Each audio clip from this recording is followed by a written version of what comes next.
Bagi teman-teman yang tidak terkendala jaringan, harap untuk mengaktifkan kameranya.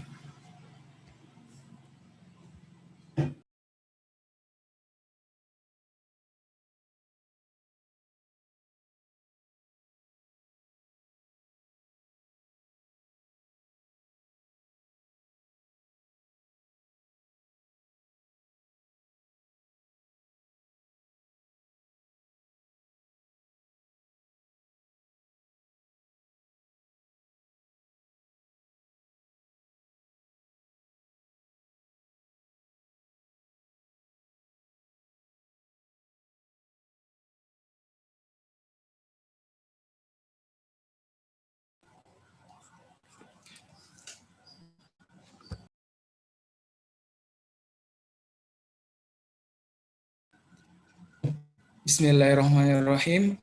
Assalamualaikum warahmatullahi wabarakatuh. Waalaikumsalam warahmatullahi wabarakatuh. Selamat siang teman-teman semua. Selamat datang di kegiatan perkuliahan ekstrakurikuler 2 karya tulis ilmiah oleh Pusat Riset Mahasiswa FISIP Unhas. Sebelumnya terima kasih teman-teman yang sudah bergabung pada pertemuan pertama kita siang hari ini.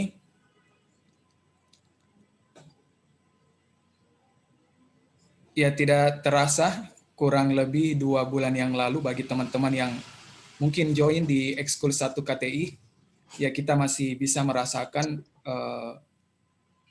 aura-aura kegiatan ekskul dan ya alhamdulillah pada siang hari ini kita dipertemukan kembali dalam kegiatan ekskul 2. Ya, semoga teman-teman tetap semangat untuk mengikuti kegiatan ekskul 2 ini, layaknya mengikuti dengan penuh semangat juga pada kegiatan ekskul 1 kemarin.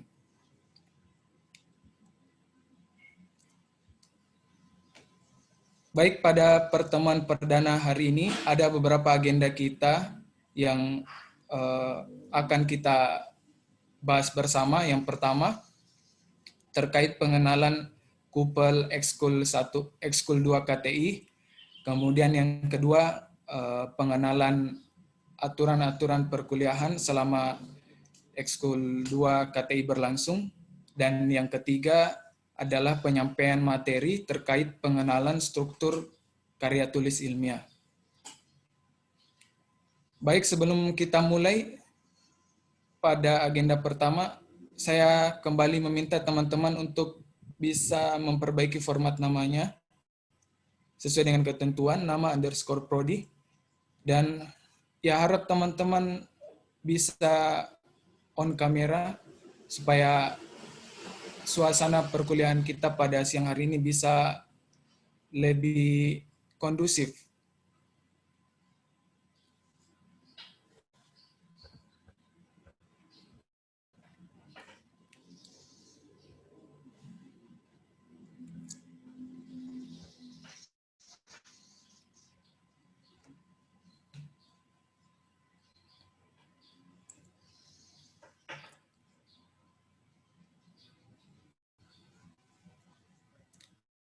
Baik, mari kita sama-sama buka agenda perkuliahan ekskul 2 KTI pada siang hari ini dengan membaca basmalah.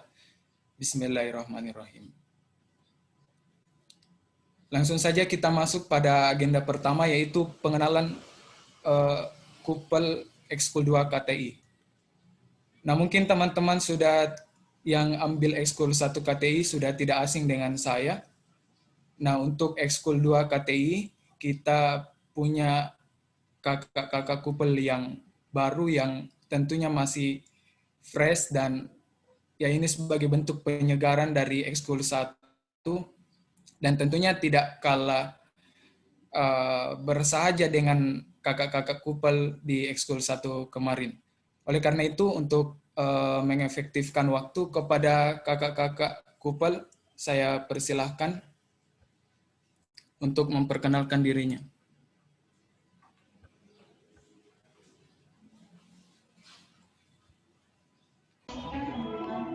Terima kasih Aiman. Oke, saya salah satu Kopal Ekskul 2. Perkenalkan, saya Fikri dari Prodi Sosiologi.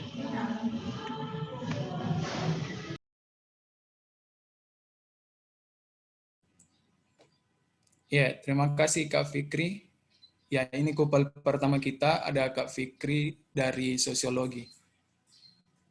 Beliau nantinya yang akan membantu teman-teman dalam pelaksanaan ekskul 1 KTI, khususnya dalam merekap absensi dan tugas-tugasnya teman-teman. Selanjutnya, silakan Kak. Halo teman-teman.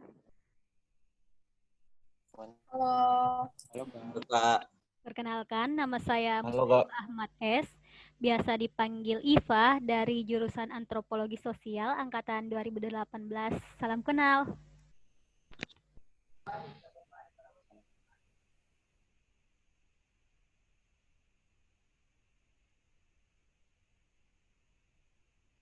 Ya, terima kasih Kak Iva atas perkenalan dirinya. Ya, ini kupal kita yang kedua, ada Kak Iva. Nah, Kak Iva juga yang nanti membantu teman-teman untuk selama 1 semester ke depan, khususnya dalam memfasilitasi teman-teman untuk room pelaksanaan perkuliahan dan record dari tiap pertemuan. Selanjutnya, kami persilahkan Kak.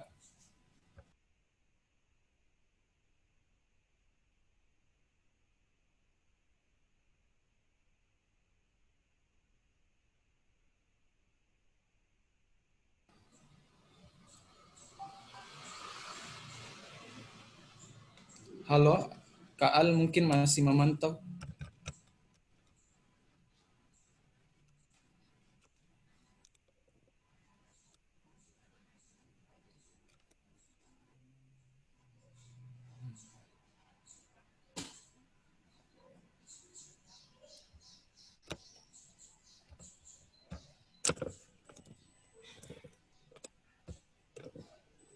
Baik, mungkin Kak Al masih terkendala jaringan. Jadi selain Kak Fikri dan Kak Iva, ada juga Kak Alfitra Arisuci.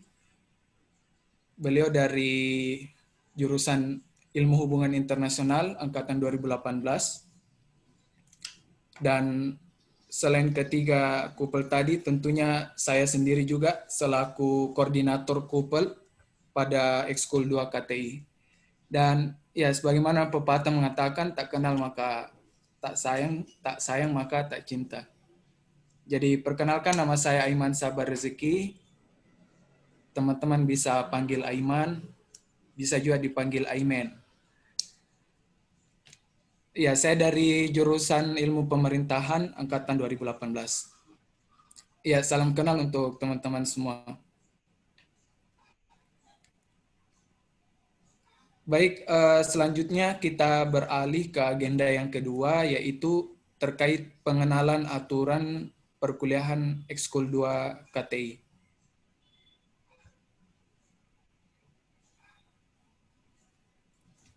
Mungkin saya bisa minta bantuan dari kakak-kakak kupel untuk bisa share screen.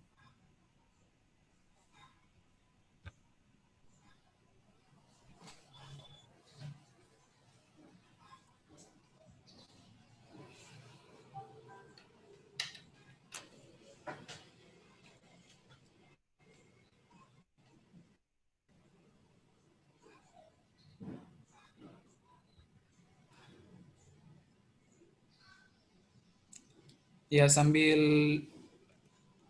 sementara disambungkan, mungkin dari teman-teman ada yang mau ditanyakan terkait keempat kakak kupel yang nantinya membantu teman-teman untuk Ekskul 2.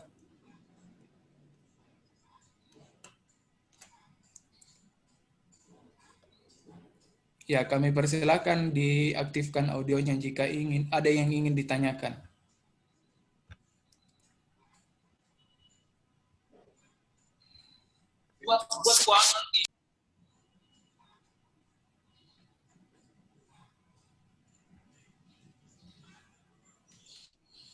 Saya, Kak. Iya, silakan. Maaf, Kak. Terima kasih kesempatannya, Kak. Yang ingin saya tanyakan itu terkait kemarin, Kak, di akhir perkuliahan kan, untuk dinilai, Kak. Kan kemarin penginputan nilai agak lambat, Kak, sampai beberapa hari. Nah, untuk masalah itu, Kak, Kakak siapa yang dihubungi? Kepala siapa yang dihubungi, Kak?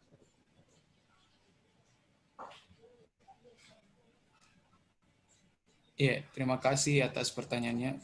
Jadi terkait nilai akhir nantinya, ya teman-teman bisa menghubungi keseluruhan kupel. Jadi tetap kupel nanti akan saling berkoordinasi. Jadi siapapun kupel yang dihubungi itu tetap merespon, dan ya keluhannya teman-teman terkait keterlambatan penginputan nilai dan semacamnya itu tetap dikoordinasikan oleh semua kupel. Jadi siapapun yang mau dihubungi dipersilahkan, tergantung dari teman-teman.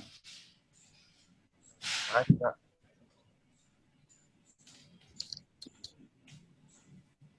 Ya, ada lagi?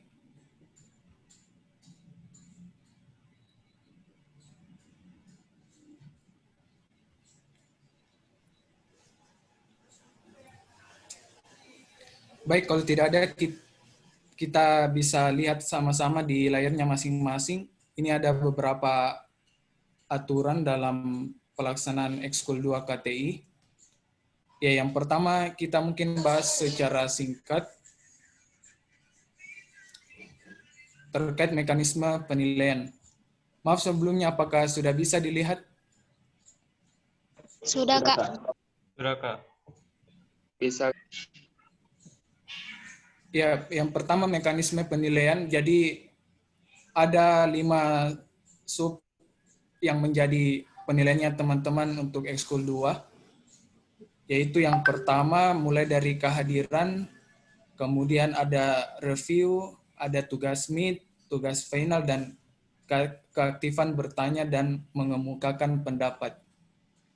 Nah, untuk kehadiran sendiri, itu bobot penilaiannya adalah 15%, dan jumlah kehadiran teman-teman, jumlah maksimal alfa ataupun izin atau sakit adalah sebanyak 2 pertemuan. Jadi teman-teman yang melebihi batas itu, kami sudah pastikan nilai ekskulnya akan menjadi error. Jadi kembali teman-teman diperhatikan untuk selalu terlibat aktif menghadiri setiap perkuliahan. Kemudian yang kedua ada review. Nah, review di sini adalah sepaket dengan absensi nantinya. Jadi pada saat teman-teman mengisi absensi melalui Google Form, nanti di situ di bagian akhir ada review. Nah, review itu adalah ringkasan materi yang teman-teman dapatkan dari tiap pertemuan. Jadi teman-teman bisa tuliskan beberapa kalimat, kemudian dijadikan sebagai review untuk pertemuan tersebut. Nah, untuk lebih lanjutnya mungkin saya persilahkan dulu Kak Fikri untuk memperlihatkan bentuk penilaian.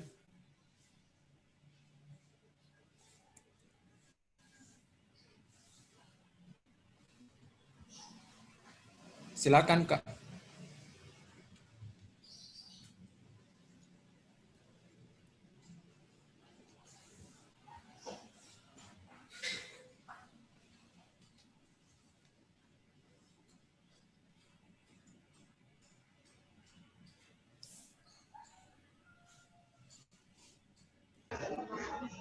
Kelihatan Mika?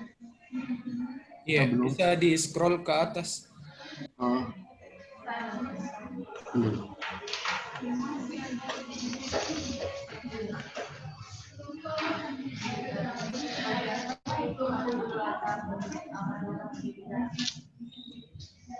Ya, jadi ini kalau teman-teman lihat ini adalah bentuk absensi untuk Ekskul 2 KTI. Kalau teman-teman yang mengambil Ekskul 1 kemarin mungkin sudah tidak asing dengan bentuk penilaian ini. Jadi pertama teman-teman masukkan email, kemudian NIM, selanjutnya nama. Bisa di scroll ke bawah, Kak Fikri. Ya, kemudian teman-teman pilih program studi. Nah, di sini ada keterangan. Ya, ini hati-hati teman-teman. Di pengalaman kemarin di ekskul 1, ada banyak yang hadir, tapi karena salah memilih opsi, itu menjadi alfa. Jadi teman-teman bisa perhatikan untuk menceklis hadir apabila teman-teman mengikuti perkuliahan secara langsung melalui Zoom dan atau menonton hasil record tiap pertemuan. Kemudian ada opsi sakit dan izin. Nah, bagi teman-teman yang sakit atau izin, itu bisa diharapkan tetap mengisi form, namun terlebih dahulu untuk mengkonfirmasi terkait sakit atau izin ke salah satu kupel. Jadi misalnya teman-teman ada kegiatan himpunan yang kebetulan bertabrakan dengan jadwal ekskul dan tidak bisa untuk digantikan, maka teman-teman harap bisa konfirmasi lebih awal ke salah satu kupel sebelum mengisi absensi. Kemudian ada bukti SS kehadiran. Nah, ini bagi teman-teman yang menonton record ataupun menyimak perkuliahan secara langsung di Zoom, harap untuk bisa mengambil gambar bukti kehadirannya. Tapi satu juga yang perlu ditekankan kepada teman-teman untuk tidak membiasakan diri untuk masuk di room hanya untuk men-screenshot saja bukti kehadiran tanpa menyimak secara baik dari awal sampai akhir penyampaian materi. Ya, kami harap teman-teman untuk bisa berperilaku jujur dalam mengisi absensi. Kemudian bukti SS Story IG. Nah, ini adalah bentuk penugasan sebenarnya tiap pertemuan. Teman-teman di ekskul 1 kemarin juga sudah sempat atau tidak asing lagi dengan hal-hal seperti ini. Jadi bukti story ini adalah penyampaian kesan dari apa yang telah disampaikan pada tiap pertemuan. Jadi nanti teman-teman diminta untuk membuat semenarik mungkin bagaimana kesannya terkait penyampaian materi tiap pertemuan oleh pemateri. Nah, biasanya teman-teman diminta juga untuk men-tag akun Prisma dan akun dari pemateri. Kemudian, nah yang terakhir adalah review pertemuan. Nah, ini yang tadi yang saya sampaikan bahwa teman-teman apa saja yang didapatkan di tiap pertemuan ya bisa dituliskan di sini. Tidak perlu terlalu panjang, tapi bisa mencakup keseluruhan apa yang telah teman-teman dapatkan.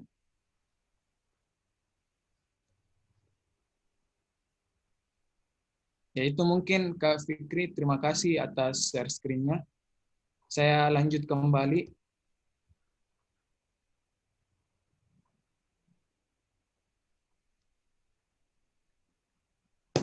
Nah, terkait tugas review tadi adalah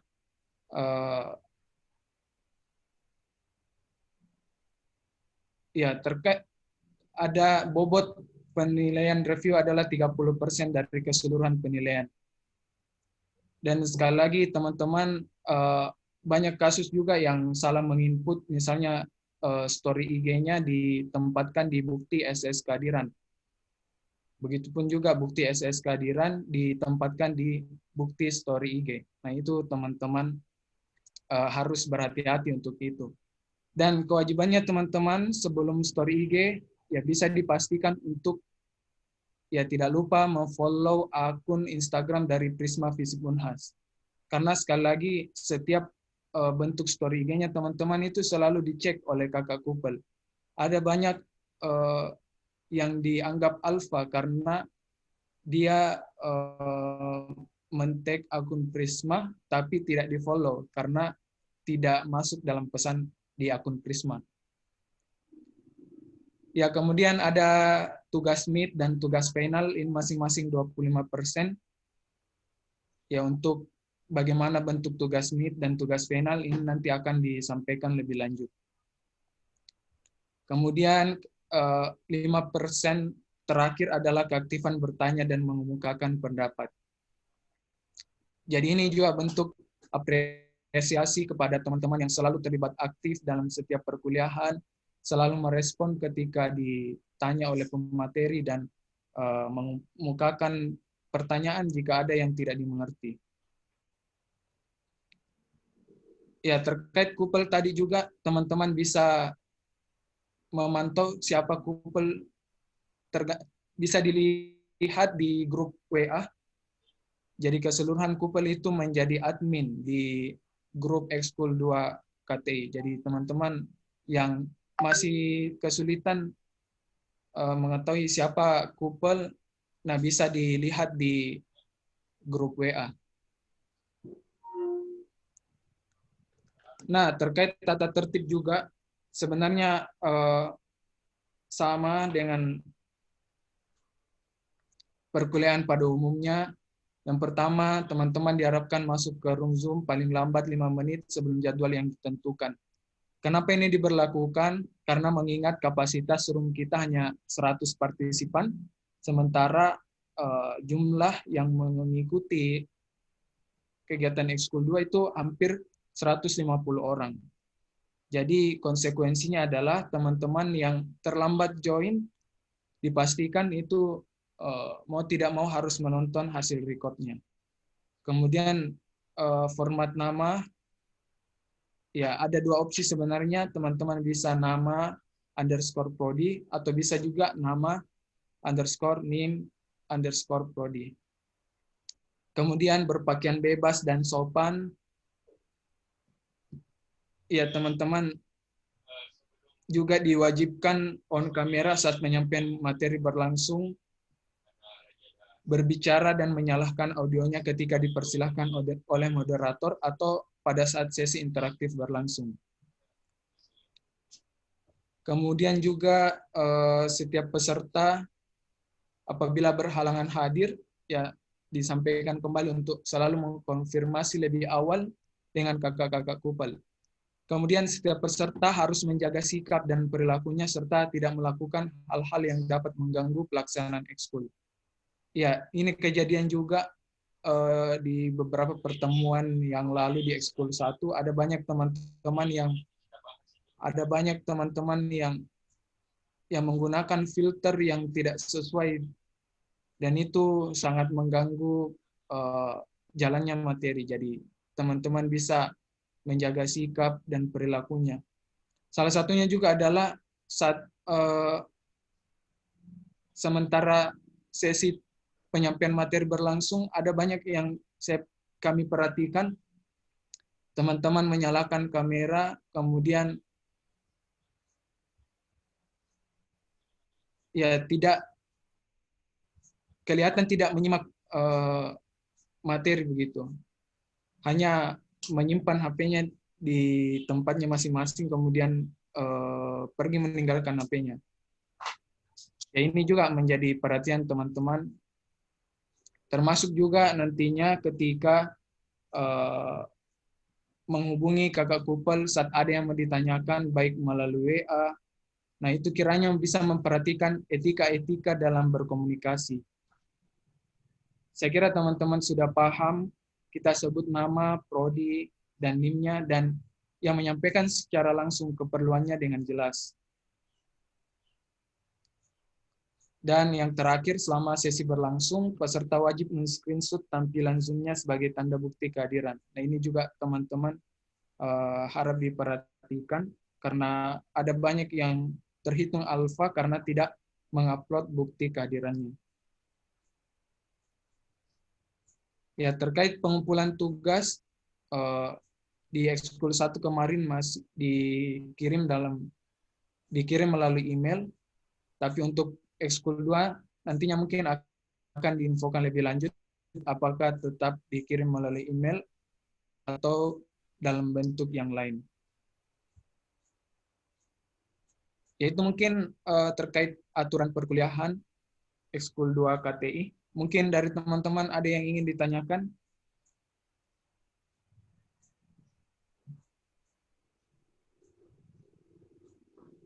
Ya, dipersilahkan.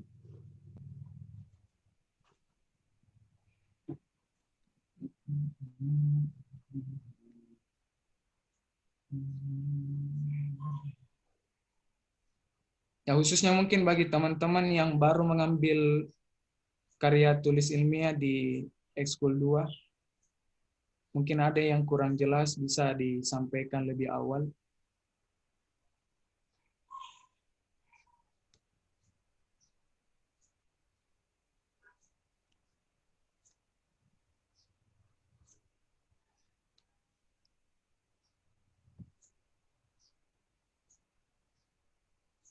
Ya, kalau belum ada, saya feedback kembali ada beberapa petunjuk absensi kehadiran. Mungkin ini perlu saya tekankan kembali. Pertama, terkait review pertemuan tadi itu berisi poin-poin penting dari penyampaian materi. Kemudian kesan-kesan yang didapatkan selama pembawaan materi itu ya diupload melalui story Instagram dengan masing-masing men-tag akun Prisma dan akun pemateri. Kemudian story Instagram itu dibuat dengan kreativitasnya masing-masing peserta, namun tetap mengutamakan kerapian atau apa yang teman-teman sampaikan itu bisa dibaca dengan baik. Untuk identitas di story Instagram itu kiranya tidak perlu dicantumkan, ya tidak perlu mencantumkan nama, NIM, dan prodinya. Tujuannya agar tidak disalahgunakan oleh orang lain atau pihak-pihak yang tidak bertanggung jawab. Dan ya tidak lupa juga story Instagramnya di screenshot untuk dilampirkan pada absensi Google Form. Kemudian ya batas pengisian absensi itu biasanya 1 kali 24 jam. Jadi batas absensi untuk pertemuan hari ini itu sampai pukul 13 besok. Nah, apabila terjadi kendala teknis seperti teman-teman di daerahnya terkendala jaringan, nah itu harap diinformasikan ke kakak kupel.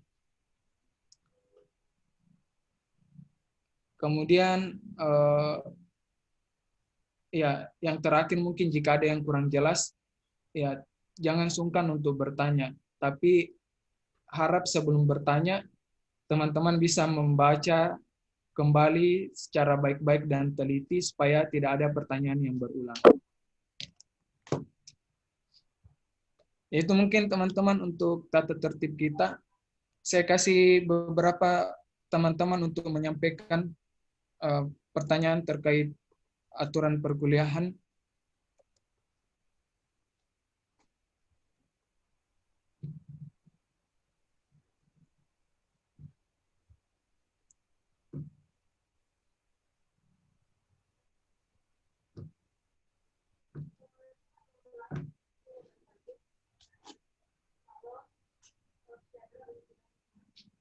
Baik, kalau tidak ada, teman-teman yang mungkin masih ada pertanyaan bisa nanti disampaikan saja di grup.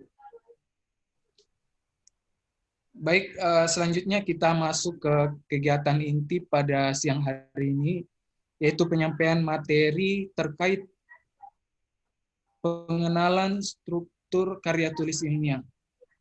Nah, kalau berdasarkan info dari teman-teman yang baru join KTI, ini menjadi salah satu tujuan, yaitu bagaimana mengenal seperti apa itu sih karya tulis ilmiah, seperti apa strukturnya, dan lain-lain. Nah, untuk lebih memahami itu, telah hadir di tengah-tengah kita ada Kak Andi Irfan Badawi, selaku Ketua Umum UKM Prisma Fisip Unhas periode 2020-2021. Sebelum saya persilahkan, mungkin saya cek dulu. Assalamualaikum Kak Badawi, apakah sudah ada di room? Waalaikumsalam, Aiman. Ya, sudah ada Iman. Ya, terima kasih Kak atas kesempatannya. Ya, Sebelum beliau menyampaikan materi, saya kembali ingatkan teman-teman untuk tidak lupa mencatat poin-poin penting dari apa yang beliau sampaikan, dan tentunya teman-teman yang sekalipun tidak mengaktifkan kamera agar tetap menyimak dengan baik jalannya proses penyampaian materi. Baik, tanpa berbahasa basi lagi kepada Kak Andirpan Badawi, waktu dan tempat kami persilahkan.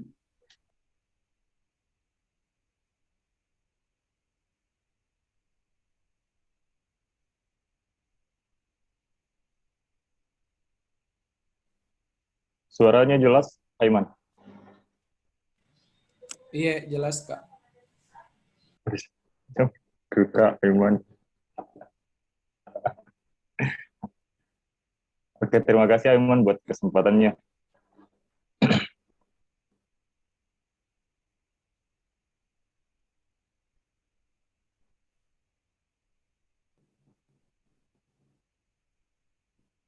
Maaf, nah lagi loading sih kayaknya.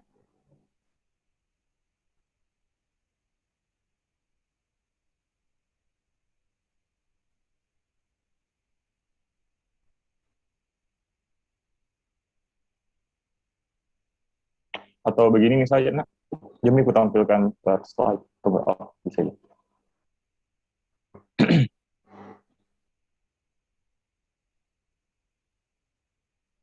Assalamualaikum warahmatullahi wabarakatuh.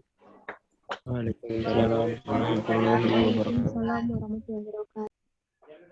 Shalom, Om Swastiastu, Namo Buddhaya, salam kebajikan. Selamat siang teman-teman, dan selamat siang bagi teman-teman couple juga. Terima kasih atas kesempatannya untuk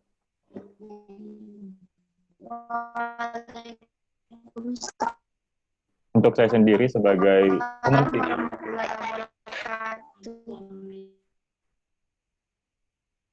Terima kasih kepada teman-teman peserta ekskul sudah memilih ekstrakurikuler 1 yang diwadahi oleh Prisma.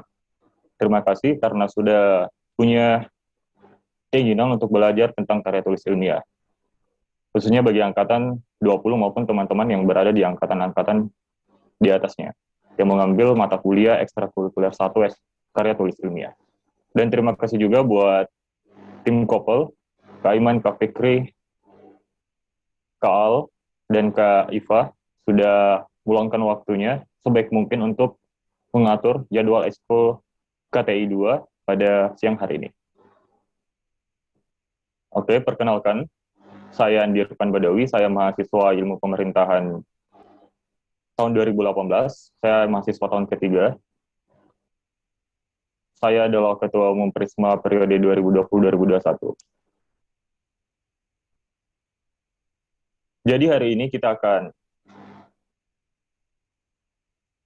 sama-sama belajar, saling sharing satu sama lain, untuk mengetahui bagaimana sih struktur karya tulis ilmiah dan penulisan abstrak. Untuk moderator boleh saya izin, nanti ketika materi berlangsung boleh saya langsung saja mode interaktif dengan peserta saja.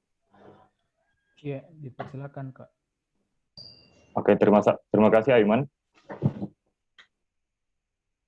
Jadi materi hari ini itu adalah struktur karya tulis ilmiah dan penulisan abstrak.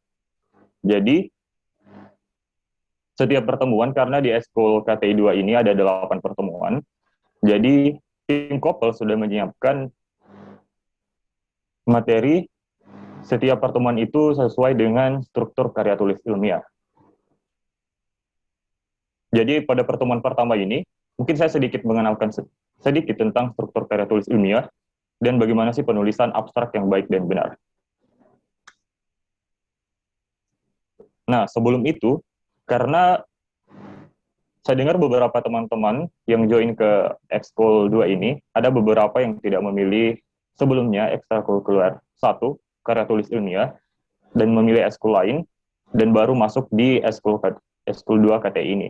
Jadi mungkin saya sedikit memberikan intermezzo bagi teman-teman tentang karya tulis ilmiah, dan bagaimana penyusunannya, atau bagaimana tahapan penyusunan karya tulis ilmiah.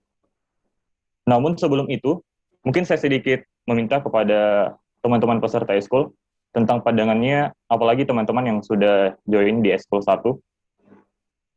saya ingin minta 1 sampai 2 orang mengutarakan pendapatnya tentang apa sih itu karya tulis ilmiah.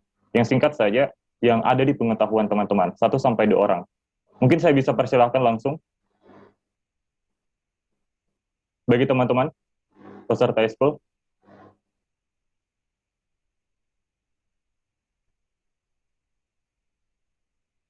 Yang diketahui saja tentang karya tulis ilmiah. Apa isi itu karya tulis ilmiah?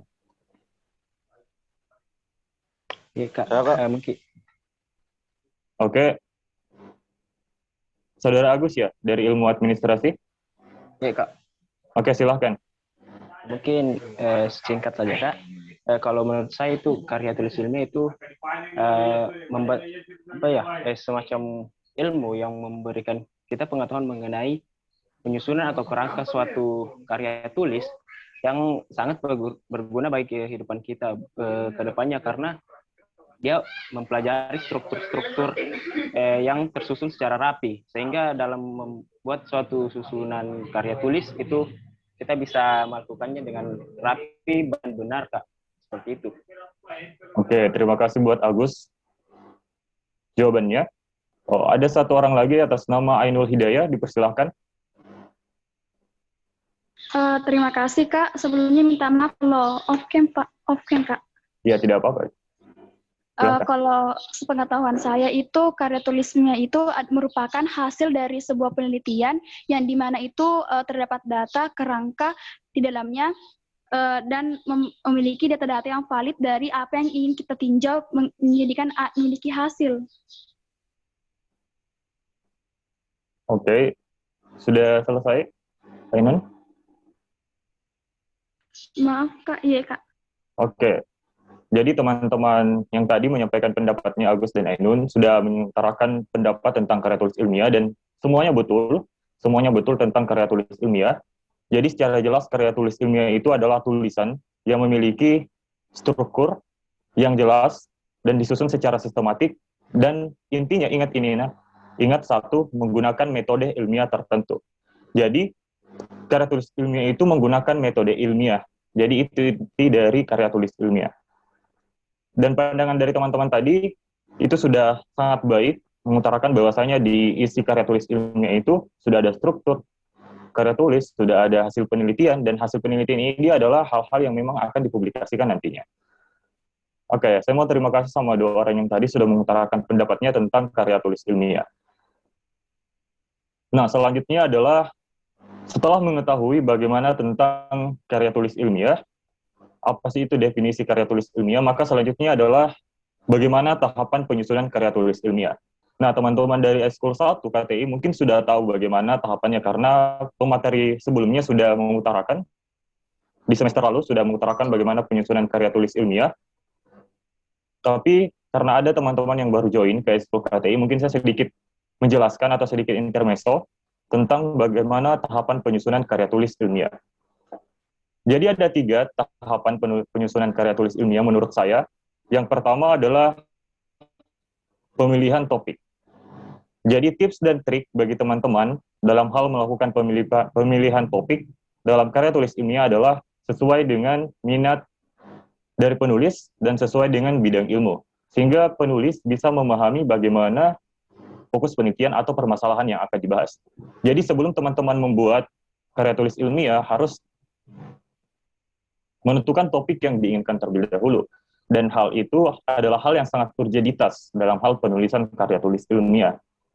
Nah, tipsnya itu yang pertama, yang tadi saya sebutkan, adalah sesuai bidang ilmu. Karena kita adalah mahasiswa Fakultas Ilmu Sosial dan Ilmu Politik, di satu sisi, kita harus fokusnya itu adalah bidang sosial dan humanitas. Dan itu lagi terbagi lagi sesuai dengan prodi kalian masing-masing gitu. Kalau misal saya prodi ilmu pemerintahan, maka lokus saya adalah ilmu pemerintahan. Bagi teman HI juga seperti itu, sosiologi dan lain-lainnya. Karena urgenitas dari pemilihan topik ini adalah hal-hal yang sangat penting dalam penyusunan KTI, karena tidak mungkin jika kalian adalah mahasiswa sosial politik, tapi ambil topiknya adalah ilmu saintek. Misal topiknya adalah, karena saya dulu anak IPA, saya pernah lakukan penelitian tentang pembuatan pupuk organik cair dari limbah limbah biji rambutan sama limbah kulit pisang. Nah, tidak mungkin kan sekarang karena saya adalah mahasiswa FISIP, tidak mungkin saya ambil topiknya yang bidang saintek karena di satu sisi bidang ilmu saya tidak sesuai, di satu sisi pemahaman saya sekarang sudah tidak sesuai dengan bidang ilmu tersebut. Jadi seperti itu untuk pemilihan topiknya. Itu sangat urgent bagi teman-teman. Kemudian yang kedua adalah tahapan penyusunan KTI adalah penulisan karya tulis ilmiah. Jadi sebelum menulis karya tulis ilmiah, baiknya atau memudahkan dalam penulis, teman-teman sudah menyiapkan literatur mengenai topik permasalahan. Baik itu berupa jurnal, proceeding, buku, makalah, ataupun laporan-laporan yang ada di internet yang resmi, dan literatur lainnya. Jadi di satu sisi, dalam hal penulisan KTI, sebelum kita, ini artinya kita menyiapkan amunisi. Jadi dalam artian, kalian sudah menyiapkan amunisi sebelum menulis karya tulis ilmiah. Jadi sesudah topik sudah ada, kalian harus cari dulu bahan-bahannya. Yang pertama buku. Buku apa saja, seperti buku metode penelitian. Itu sangat penting. Karena tanpa metode, kalian tidak akan buat KTI begitu. Tidak ada hasil yang akan didapat. Jadi siapkan dulu buku metode penelitian ataupun jurnal-jurnal yang membahas tentang metodologi penelitian, baik kualitatif maupun kuantitatif.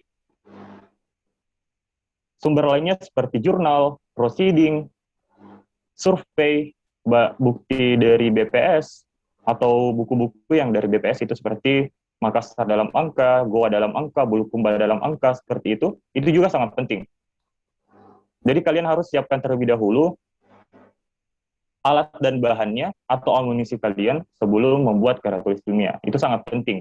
Jika kalian nanti tidak keteteran atau kewalahan ketika sudah membuat karya tulis ilmiah. Terus selanjutnya setelah kalian sudah punya topik, sudah membuat karya tulis ilmiah, sudah menyiapkan bahan dan menulis, setelah kalian sudah melakukan penulisan karya tulis ilmiah, yang penting kalian lakukan adalah melakukan publikasi karya tulis ilmiah. Jadi sangat sia-sia bagi teman-teman ketika sudah menulis karya tulis ilmiah, tapi tidak dipublikasikan.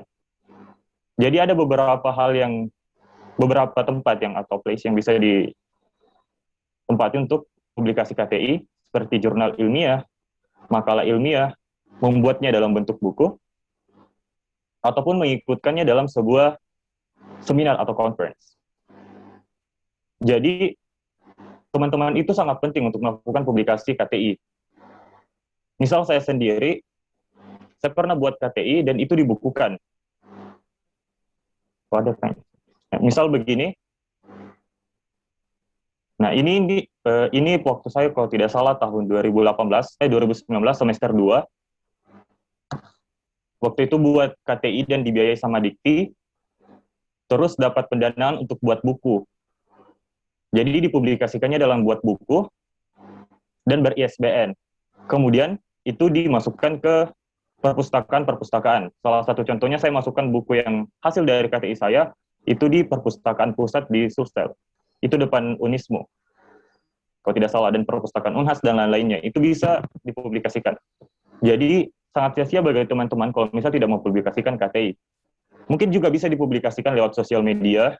Teman-teman mungkin yang aktif Instagram, aktif TikTok, itu merupakan media yang sangat mudah bagi teman-teman untuk mempublikasikan hasil KTI.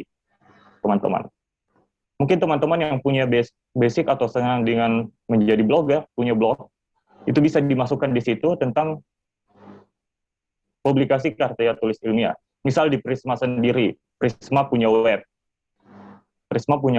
Jadi teman-teman anggota Prisma, yang mungkin di sini ada teman-teman anggota Prisma, setiap program kerjanya itu, misal salah satunya kemarin diskusi USU, beberapa teman-teman itu karya tulis ilmiahnya itu dalam bentuk opini itu dipublikasikan lewat webnya Prisma. Jadi ada benefit yang didapatkan oleh masyarakat ataupun orang-orang yang melihat publikasi karya tulis ilmiah. Jadi itu sangat penting supaya tidak ada rasa sia-sia ketika teman-teman membuat karya tulis ilmiah. Jadi itu tiga tadi inti dari tahapan penyusunan karya tulis ilmiah, mulai dari pemilihan topik, penulisan KTI, dan publikasi KTI. Mungkin bagi teman-teman ada yang ingin ditanyakan terkait materi tahapan penyusunan karya tulis ilmiah ini. 1-2 orang mungkin, apalagi teman-teman yang baru join ke ekstrakurikuler 2 KTI. Silahkan kalau ingin ditanyakan terkait materi tahapan penyusunan karya tulis ilmiah.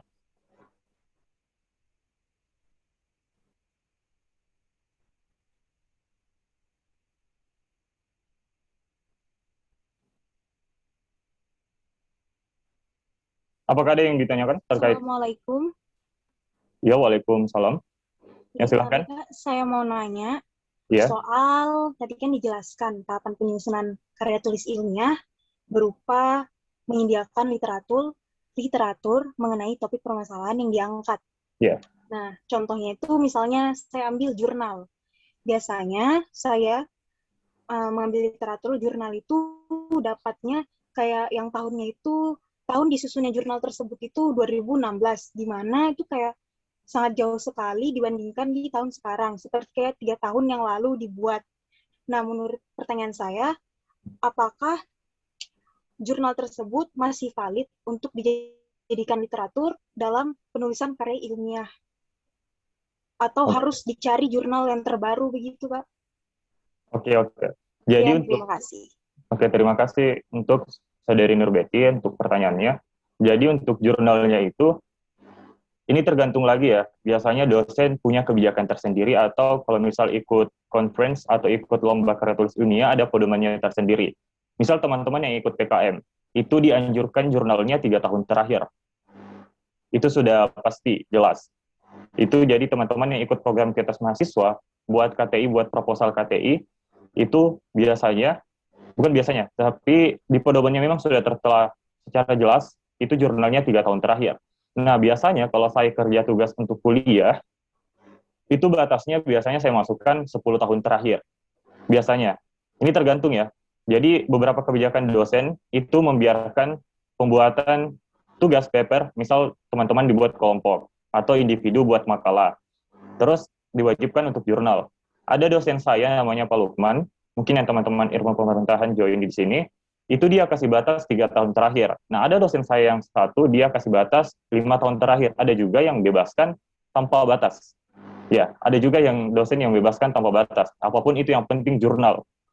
Jadi ini tergantung lagi. Kalau misal kasih saran saya untuk tugas-tugas kuliah, paling tidak 10 tahun terakhir. Jadi yang tadi Nurbeti jelaskan tentang jurnalnya, itu tidak apa-apa kalau misal masih tugas kuliah, tahun 2016 itu juga masih 5 tahun terakhir, kalau tidak salah dari tahun 2021. Jadi itu tidak apa-apa. Itu juga masih masuk dalam kategori penulisan karya tulis ilmiah yang masih dikti ataupun jurnal-jurnal ilmiah atau conference, itu masih bisa 5 tahun terakhir 2016. Seperti itu untuk Saudara Nurbeti. Bagaimana, masih ada yang mau ditanyakan?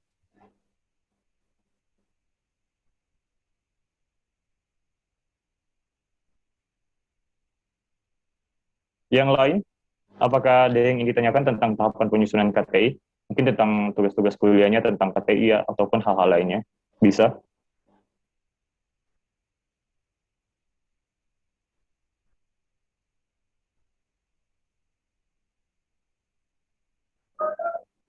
Oke, kalau sudah tidak ada yang bertanya tentang tahapan penyusunan KTI, apalagi ini kan juga intermezzo, jadi kita masuk ke intinya saja.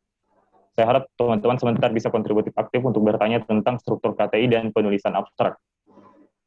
Oke, selanjutnya. Nah, ini adalah struktur KTI. Ini adalah struktur KTI, karya tulis ilmiah. Jadi saya sudah buat struktur KTI ini berdasarkan dengan jadwal teman-teman nanti mengikuti ekstrakurikuler 1. Dan ini saya sudah koordinasi sama tim Kopel dengan materi-materinya nanti. Jadi, di struktur KTI itu ada banyak. Nanti sebentar saya tampilkan contoh aslinya. Untuk struktur KTI tersendiri itu, mungkin teman-teman sudah tahu mulai dari sampul, mulai dari kata pengantar, mulai dari daftar isi, daftar gambar, daftar tabel. Itu daftar gambar, daftar tabel itu opsional, jadi tidak harus dimasukkan, itu tergantung dari isi karya tulis ilmiah kalian. Terus, selanjutnya itu adalah abstrak. Nah, di pertemuan 1 hari ini adalah struktur KTI dan abstrak. Jadi hari ini saya ingin menampilkan teman-teman dan memberikan materi terkait bagaimana penulisan abstrak. Nah, kemudian setelah jadi struktur KTI setelah abstrak atau di halaman selanjutnya itu ada bab 1 pendahuluan. Itu nanti di pertemuan kedua. Nah, di bab 1 atau pendahuluan ini ada latar belakang, rumusan masalah, tujuan, urgensi, manfaat baik teoritis maupun praktis. Jadi teman-teman nanti di pertemuan kedua akan diajarkan bagaimana sih membuat latar belakang yang baik, mulai dari umum ke khusus, khusus ke umum. Nanti ada pemateri selanjutnya akan secara detail menjelaskan. Kemudian struktur KTI, selanjutnya itu setelah bab 1, ini halaman selanjutnya ya. Jadi halaman selanjutnya itu ada bab 2, tinjauan pustaka. Itu di pertemuan ketiga nanti akan dijelaskan. Jadi di tinjauan pustaka itu ada penelitian relevan, penelitian terdahulu, kerangka penelitian maupun teori-teori yang sesuai dengan fokus penelitian. Itu akan lebih lanjut dijelaskan di pertemuan ketiga. Nah, pertemuan keempat, pertemuan kelima, dan pertemuan keenam itu membahas tentang metode penelitian. Jadi setelah halaman bab 2 tinjauan pustaka itu ada halaman metode penelitian. Karena metode penelitian ini adalah salah satu hal yang urgent, salah satu hal yang penting, makanya tim Kopel sudah membagi sebaik mungkin agar teman-teman bisa mengerti bagaimana sih metode penelitian yang baik dan benar. Nah, pertemuan keempat itu ada metode kualitatif. Ini disejajarkan dengan midtest kalian ya, nanti pertemuan keempat. Jadi pertemuan keempat itu ada metode kualitatif, kemudian pertemuan kelima itu ada metode kuantitatif. Jadi secara umum metode penelitian itu ada 3 sebenarnya. Ada metode kualitatif, metode kuantitatif, dan ada mixed method. Mixed method ini adalah campuran antara kualitatif dan kuantitatif. Dan itu nanti akan dijelaskan di pertemuan 45 terkait hal tersebut. Selanjutnya di pertemuan ke-6, itu ada teknik pengumpulan data dan teknik analisis data. Ini juga bagian dari metode penelitian. Ini sangat penting. Dan teknik pengumpulan data itu banyak, mulai dari yang kuantitatif beda juga, yang kualitatif beda juga, mulai dari dokumentasi, studi literatur, wawancara, survei, dan lain-lainnya. Kemudian analisis data juga banyak. Analisis data itu ada kayak reduksi data, ada mulai dari penyajian datanya juga, ada pun analisis yang menggunakan metode kayak analisis teknis, kemudian ada analisis diagram fishbone. Itu salah satu analisis yang sulit, cukup sulit lah, analisis diagram fishbone. Kemudian ada analisis 6M tambah 2P tambah 1H. Itu juga banyak jenisnya, nanti akan dijelaskan di pertemuan ke-6. Jadi selanjutnya setelah metode penelitian, halaman metode penelitian, kan sudah ada bab 1, bab 2, bab 3. Nah, selanjutnya itu ada bab 4 dan bab 5. Jadi bab 4 itu adalah hasil dan pembahasan. Jadi di hasil dan pembahasan itu kalian sudah jelaskanlah hasil penelitian kalian, baik yang berupa gunakan metode kuantitatif maupun metode kualitatif. Kemudian setelah hasil dan pembahasan, bab 4, jadi di halaman selanjutnya itu ada bab 5, namanya penutup. Jadi di bab 5 penutup mulai dari simpulan atau kesimpulan dan saran. Nah, setelah bab 5 ada daftar pustaka dan lampiran. Nah, di pertemuan ke-8 itu final test dan ada materi khusus yang akan diberikan, nanti tim Kopel masih akan sampaikan terkait materi di pertemuan ke-8. Nah, mungkin teman-teman tahunya kalau misal karya tulis ilmiah itu biasanya teman-teman kan buat tugas kuliah, saya pun begitu.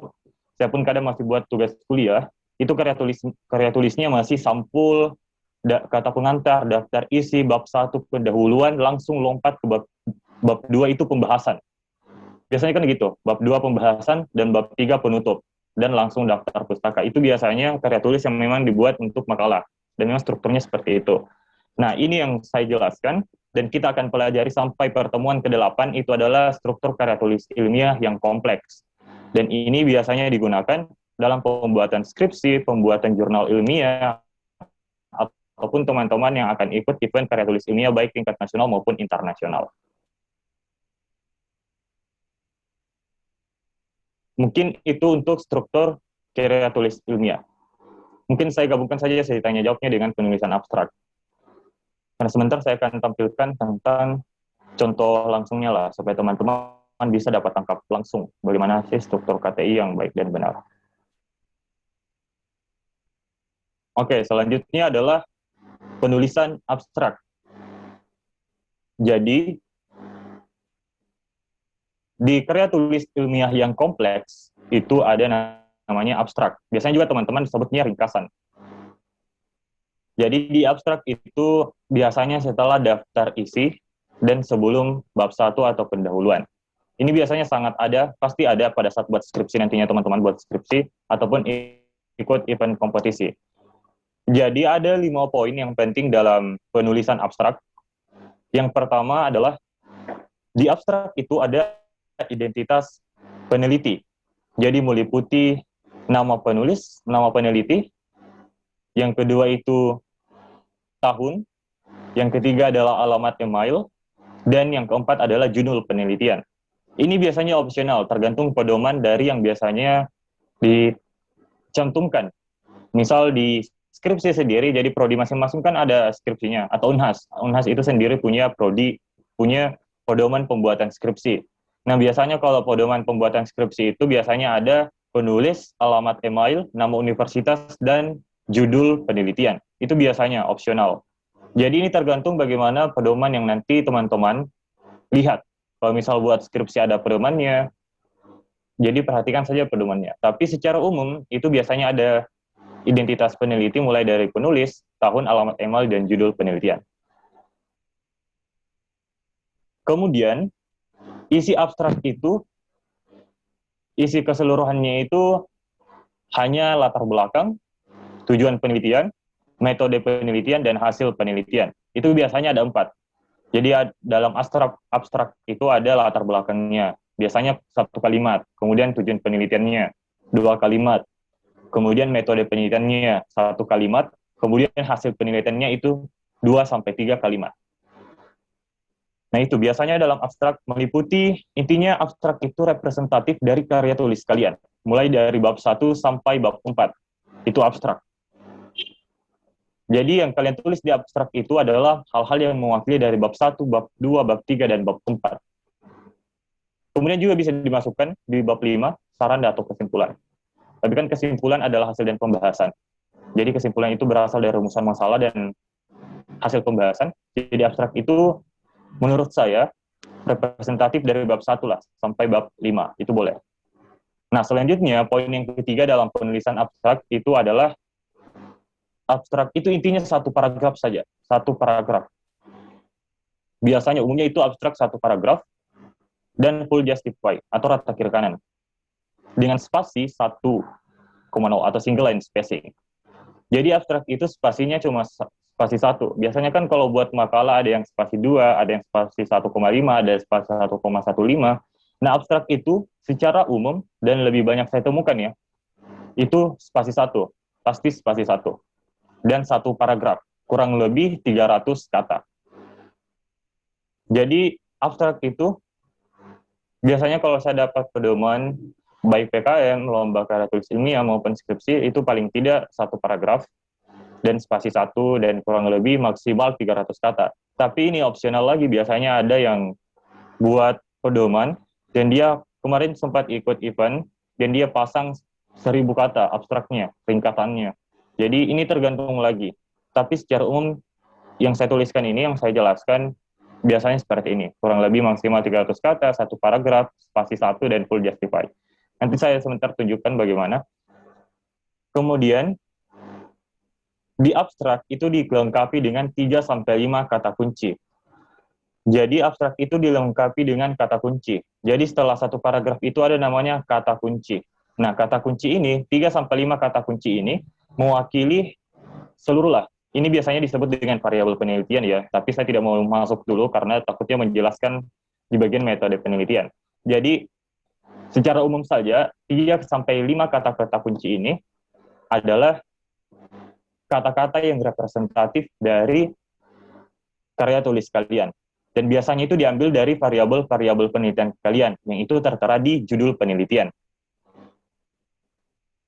Dan yang terakhir itu adalah abstraknya kemudian di bahasa Inggris kan.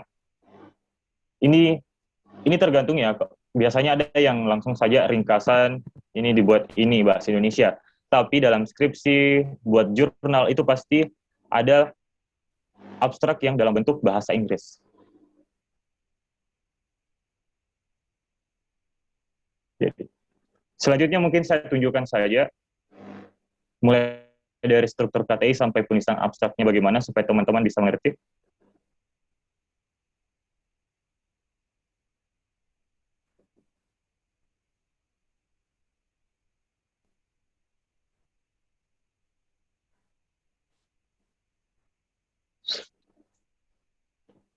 Sudah tampil Word-nya?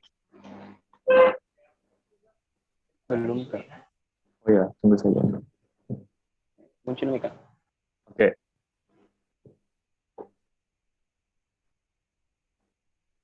Jadi, saya akan perlihatkan struktur karya tulisnya.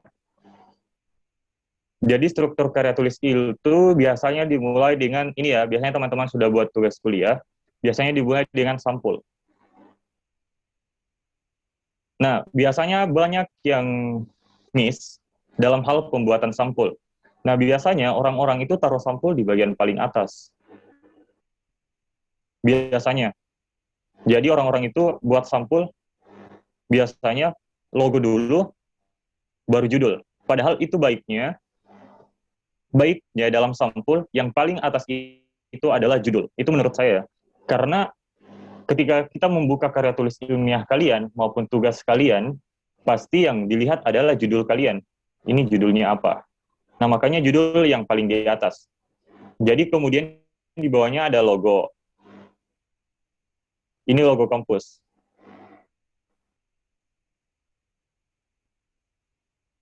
Judul. Jadi kalau misal buat tugas kuliah, misal tugas kuliah saya adalah analisis strategi pemerintah daerah. Misal seperti itu. Jadi saya tuliskan di sini analisis strategi pemerintah daerah. Nah, saya juga sering dapat teman-teman kuliah saya yang buat sampul, dia tulis dulu mata kuliah di sini. Mata kuliah, misal sistem pemerintahan di Indonesia. Baru nama dosennya. Tapi tergantung lagi sih bagaimana kebijakan dosen. Tapi kalau saya sendiri di Prodi, biasanya begini. Judul dulu, baru logo universitas. Nah, kemudian, ini kan misal ikut kompetisi karya tulis ilmiah kan, ini ditulisnya di sini. Tapi kalau misal tugas kuliah, ini di sini saja ganti, bisa diganti di sini mata kuliah. Mata kuliah, misal mata kuliah saya itu adalah sistem pemerintahan. Nah, kemudian bisa ditulis dosen. Nama dosennya siapa? Misal nama dosen saya Andi Lukman. Nah, ini bisa seperti ini.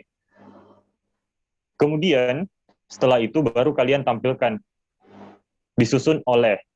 Misal saya sendiri, Andi Irfan Badawi, NIM-nya boleh dalam kurung atau bisa juga, bisa begini, NIM, nama baru NIM dalam kurung, atau bisa juga begini, Andi Irfan Badawi, NIM, kemudian Prodi, Ilmu Pemerintahan.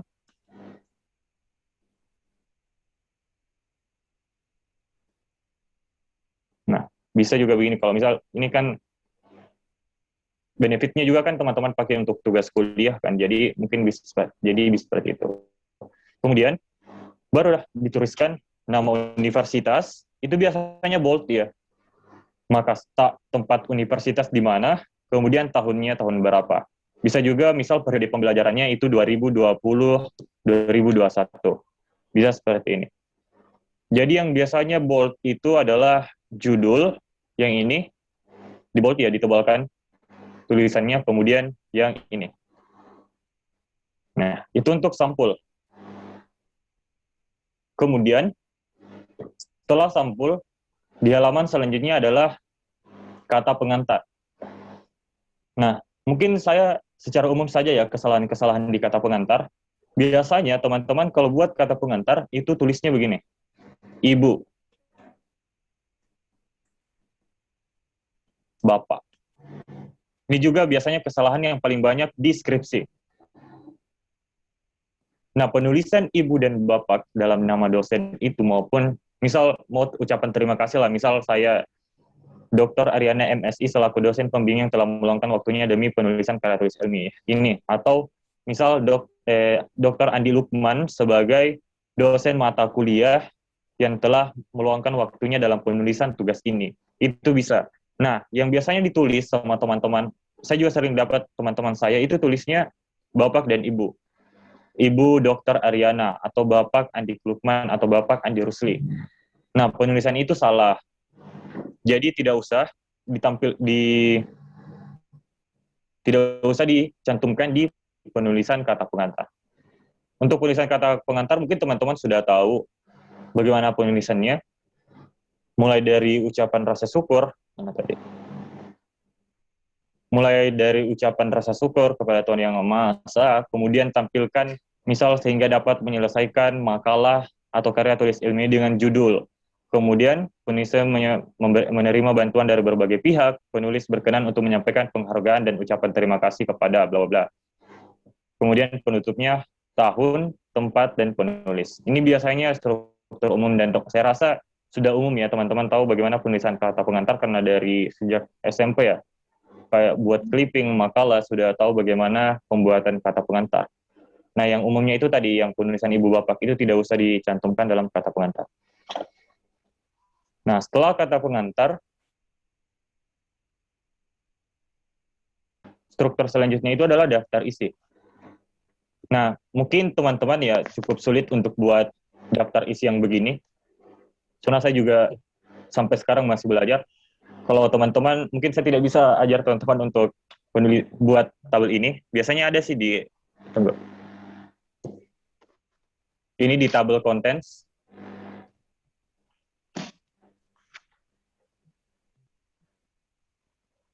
Loading lagi.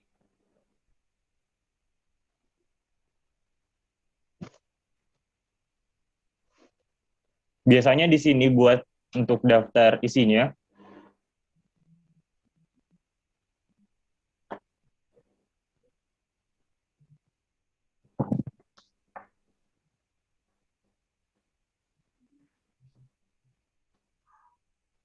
mungkin saya tidak usah klik ya karena tiba-tiba link. Jadi di sini biasanya di tabel contents ini biasanya dibuat untuk pembuatan daftar isi. Tapi untuk teman-teman yang mau lebih mudah silahkan cek YouTube. Mungkin sekarang saya tidak bisa jelaskan secara rinci bagaimana pembuatan daftar isi yang seperti ini karena waktu juga, apalagi saya juga fokusnya ke penulisan abstrak. Jadi intinya saja daftar isi itu pasti ada halaman sampul, kata pengantar, daftar isi, abstrak. Penulisannya seperti ini. Bab 1 pendahuluan, jadi penulisan yang kayak latar belakang, rumusan masalah ini biasanya menjorok 5-7 ketukan. Ini 5-1 sampai ketujukan masuk ya. Ini biasanya kalau teman-teman mau pakai ini aja. Di paragraf, kemudian pakai first line. Itu biasanya sih baru atur misal 1 cm lah atau 1 mm. Itu biasanya pakai begitu. Tapi kalau misal tinggal tarik aja begini. Itu bisa pakai yang ini. Itu biasanya 5-7 ketukan. Untuk daftar pustaka mungkin secara umum teman-teman sudah tahu bagaimana daftar pustaka yang baik dan benar, mulai dari sampai lampiran juga. Jadi mungkin secara rinci, kalau mau belajar dengan baik, saya juga belajarnya lewat YouTube.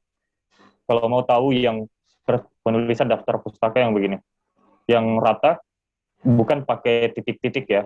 Biasanya kan kalau buat daftar pustaka pakai titik-titik gini. Nah, tinggal biasanya kalau mau buat langsung ya begini. Tinggal saya tekan tab, itu muncul. Jadi kalau mau belajar, silakan buka YouTube saja. Karena saya juga belajar dari sana. Karena untuk sekarang kayaknya saya tidak punya kapasitas lah untuk jelaskan hal tersebut karena mau fokus ke penulisan abstrak. Nah, itu untuk penulisan daftar isi. Kemudian, mungkin kita lewatkan dulu ya.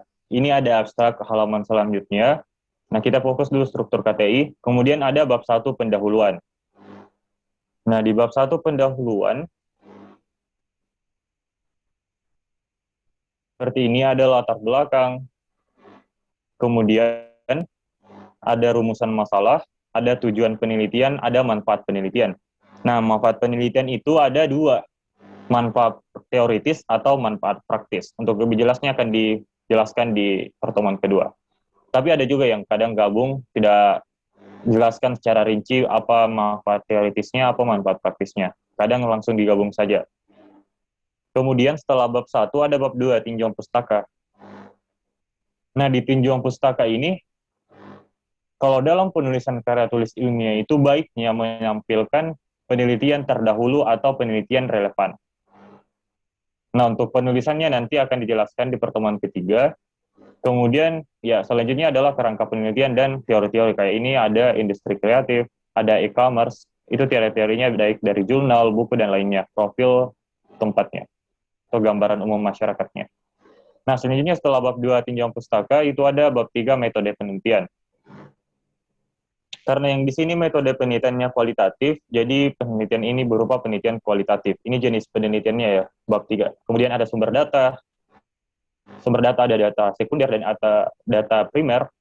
Kemudian teknik pengumpulan data, ada teknik analisis data mulai dari reduksi, penyajian data, verifikasi. Ada banyak jenis-jenisnya. Nanti akan dijelaskan di pertemuan 4, 5, sampai 6. Ini perhatikan saja strukturnya ya. Dari bab 3 sampai bab 4 itu hasil dan pembahasan. Ini hasil dan pembahasan teman-teman. Begini, seperti inilah tampilannya, hasil dan pembahasan. Kemudian bab 5 penutup. Nah, di bab 5 penutup itu ada kesimpulan, ada saran. Nah, biasanya kan teman-teman taruh kesimpulan atau simpulan. Ini beda. Ini beda antara simpulan dan kesimpulan. Nanti akan dijelaskan di pertemuan ke-7, kalau tidak salah. Nah, selanjutnya itu daftar pustaka. Jadi teman-teman dari Eskul 1 mungkin sudah tahu, karena sudah diberikan materi terkait bagaimana penulisan daftar pustaka, baik yang manual maupun tidak manual, kayak ini, insert citation. Mungkin teman-teman yang baru join ke Eskul KTI, jadi penulisan daftar pustaka itu ada yang bisa ditulis secara manual, ada yang bisa sekarang sudah pakai Word di insert citation-nya, mulai dari ini insert citation, kemudian stylenya mau apa. Ini mungkin sedikit perkenalan ya, mungkin ada yang baru join, kalau tidak bisa, kalau di lagi. Jadi di stylenya itu ada apa style, ada Chicago, yang lebih sering digunakan Harvard style. Penulisannya seperti ini, mulai dari nama, tahun, nama jurnal, volume, nomor, dan halaman. Mungkin saya tidak bisa jelaskan secara rinci bagaimana. Kemudian setelah daftar pustaka, ada daftar riwayat hidup. Itu biasanya juga dicantumkan.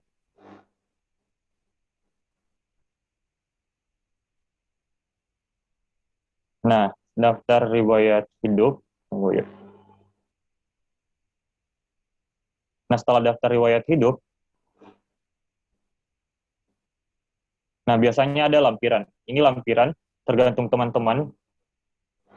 Kadang kan tugas kuliah tidak sampaikan ya, tidak lampirkan lampiran. Ini tidak ada, tidak jadi opsional juga. Ini biasanya ada kalau misal ikut PKM, yang ikut PKM itu ada lampiran, ataupun yang ikut kompetisi karya tulis ilmiah maupun conference. Jadi itu secara umum untuk struktur karya tulis ilmiah. Selanjutnya, kita fokus di penulisan abstrak. Tadi kan sudah saya jelaskan terkait bagaimana penulisan abstrak. Nah, yang pertama, teman-teman kan sudah ingat kalau harus ada identitas penulis. Nah, di identitas penulis itu, intinya ada nama, kemudian alamat, itu baik alamat email maupun alamat kampus. Itu Universitas saya, Universitas Hasanuddin. Biasanya juga kalau alamat kampus juga tulis Fakultas Ilmu Sosial dan Ilmu Politik. Nah, biasanya juga ditulis seperti ini. Kemudian setelah itu di bawahnya adalah alamat email saya. Dan identitas yang lain adalah judulnya di sini. Jadi secara umum seperti ini. Kalau misal tulis abstrak. Mungkin teman-teman yang sering download jurnal juga kadang lihat yang kayak gini. Yang ada tulisan di atas di sini satu. Ini kipas di mana?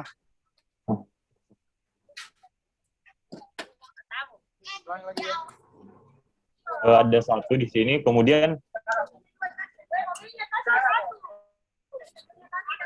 mungkin untuk saudara Rafli Bisa di-mute. Dek. Son, kayaknya Sonnya dulu deh baru kipasnya. Son bisa Ya, gitu. kakak host mungkin bisa bantu mute.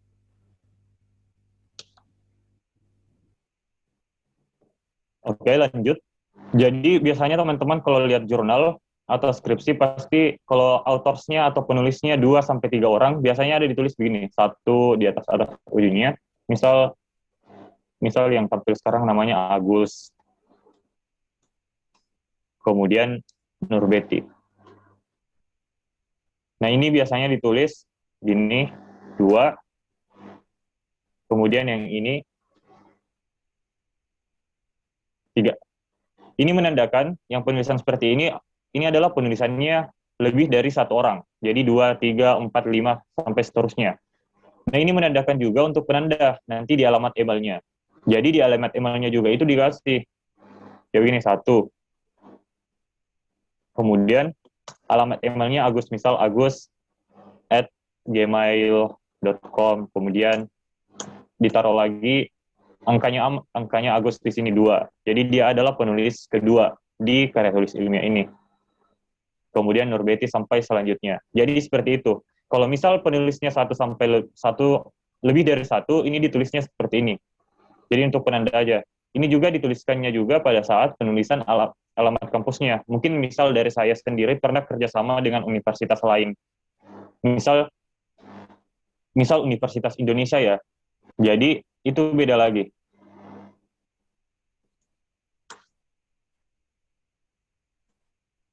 Nah, biasanya kalau beda tempat, beda universitas, itu ditulis begini. Misal Nurbeti mahasiswa UI ya. Misalnya begitu. Nurbeti. Jadi tidak usah ditulis angka yang kayak 1 begitu. Jadi tinggal di space aja buat nama baru. Baru dia dari fakultas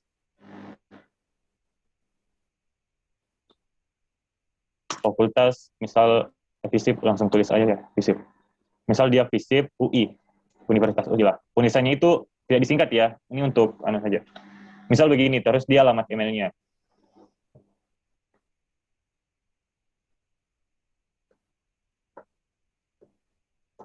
Nah, ini kalau misal penulisnya 2 dan beda tempat. Misal dia mahasiswa UI lah, atau mahasiswa UB, mahasiswa UGM. Ini penulisannya seperti ini. Ya, mungkin teman-teman sudah ngerti. Jadi untuk yang pertama, poin pertama, identitas. Teman-teman sudah lihat. Identitasnya itu mulai dari nama, alamat email, alamat tempat, dan judulnya. Kemudian, selanjutnya adalah abstraknya tersendiri. Jadi abstrak itu 1 paragraf, maksimal 300 kata. Yang ini, kalau tidak salah berapa ya? Yang ini 149 kata. Jadi ini tergantung lagi dari pedomannya ya, karena tapi secara umum 300 kata, jadi ditulisnya 300 kata. Nah, tadi kan ingat teman-teman, kalau tulis abstrak itu ada isinya latar belakang, ada isinya tujuan penelitian, ada isinya metode penelitian, ada isinya hasil penelitian. Berhubung yang ini sampai metode penelitian, karena pedoman yang saya ikuti memang abstraknya dia sampaikan, jadi tergantung pedoman ya. Jadi abstrak yang dia sampaikan itu pada saat ikut kompetisi ini, dia cuma abstraknya itu sampai metode. Tapi biasanya secara umum itu disampaikan hasilnya. Jadi kan ini saya bold ya, warnain aja. Jadi tadi ingatkan teman-teman ada latar belakang. Jadi ini latar belakangnya, kalau tidak salah sampai ini.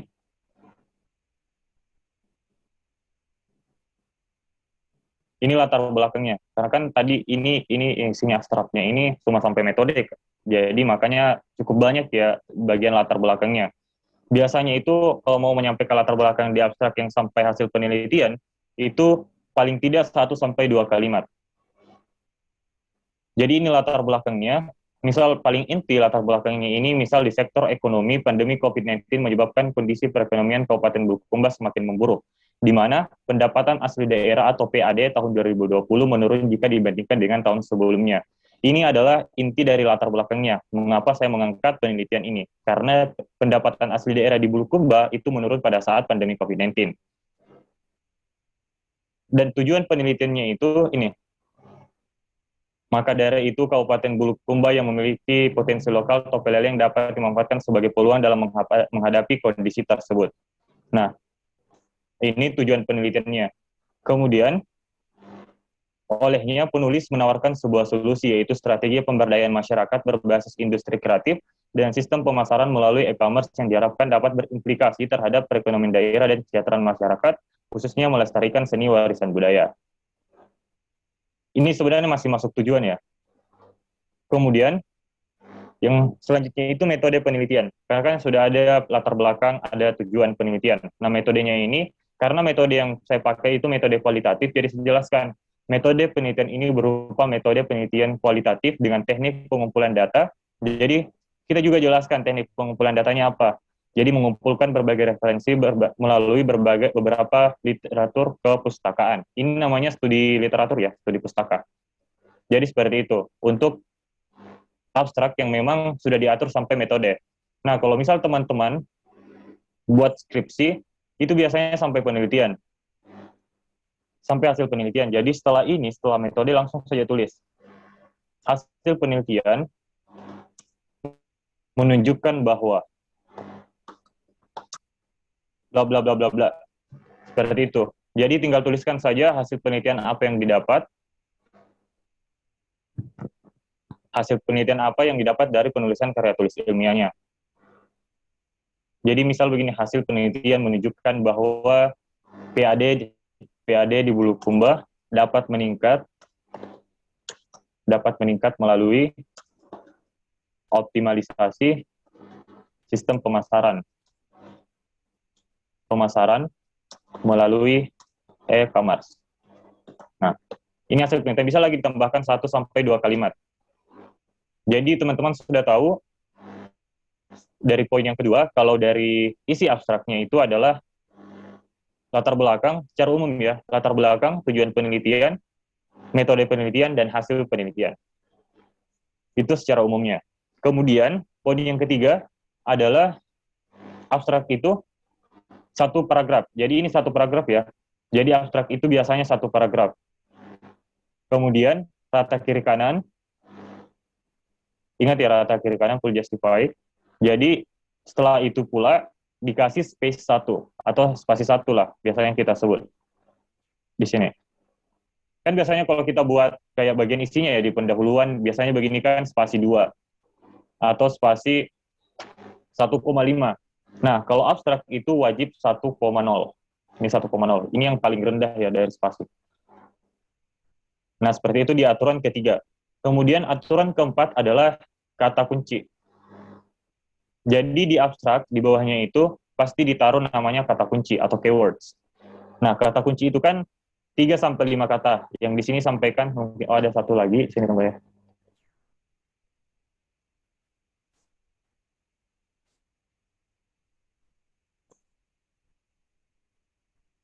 Nah, 3-5 kata. Nah, di sini kan saya sudah jelaskan tadi, kalau kata kunci itu adalah representatif dari karya tulis ilmiah yang boleh diambil dari judul penelitian kalian.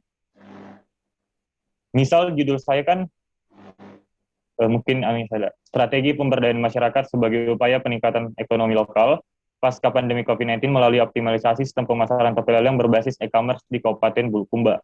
Nah, kata kuncinya itu adalah e-commerce, industri kreatif, pasca pandemi, pemberdayaan, dan tope leleng. Itu bisa diambil di variabel-variabel penelitian. Itu nanti akan dijelaskan di metode penelitian ya, karena ada variabel penelitian juga namanya. Itu untuk penetapan judul. Akan lebih detailnya disampaikan pada pertemuan keempat 5-6. Tapi mungkin secara umum saya jelaskan sedikit. Kalau saya sendiri, tips dan triknya itu kalau ambil kata kunci adalah yang paling banyak muncul di abstrak. Itu boleh juga. Jadi kata-kata yang representatif dari abstrak ini apa? Misal e-commerce, kemudian tope leleng, kemudian pasca pandemi COVID-19, kemudian pemberdayaan masyarakat. Ini juga bisa ditaruh sini pemberdayaan masyarakat dan pasca pandemi COVID-19. Itu bisa juga. Jadi ada dua. Yang pertama, ambil saja kata inti dari judul penelitian. Yang kedua adalah ambil dari kata-kata yang representatif dari abstrak yang telah kalian tulis. Itu untuk kata kunci. Nah, setelah kalian buat abstraknya, mulai dari satu paragraf, kemudian kata kunci, nah kalian buat abstraknya lagi dari bentuk bahasa Inggrisnya. Seperti ini.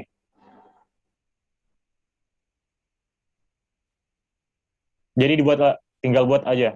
Kalau misal sekarang mepet, tinggal pakai translate, itu tidak apa-apa, tapi perhatikan grammarnya.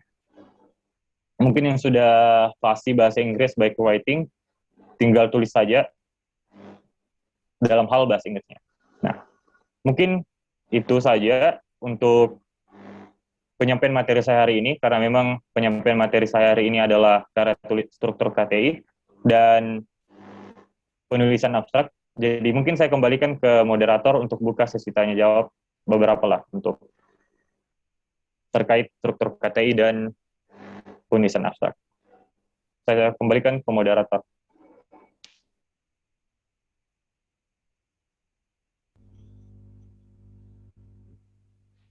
Baik, terima kasih Kak Andirpan Badawi atas penyampaian materinya yang sangat luar biasa.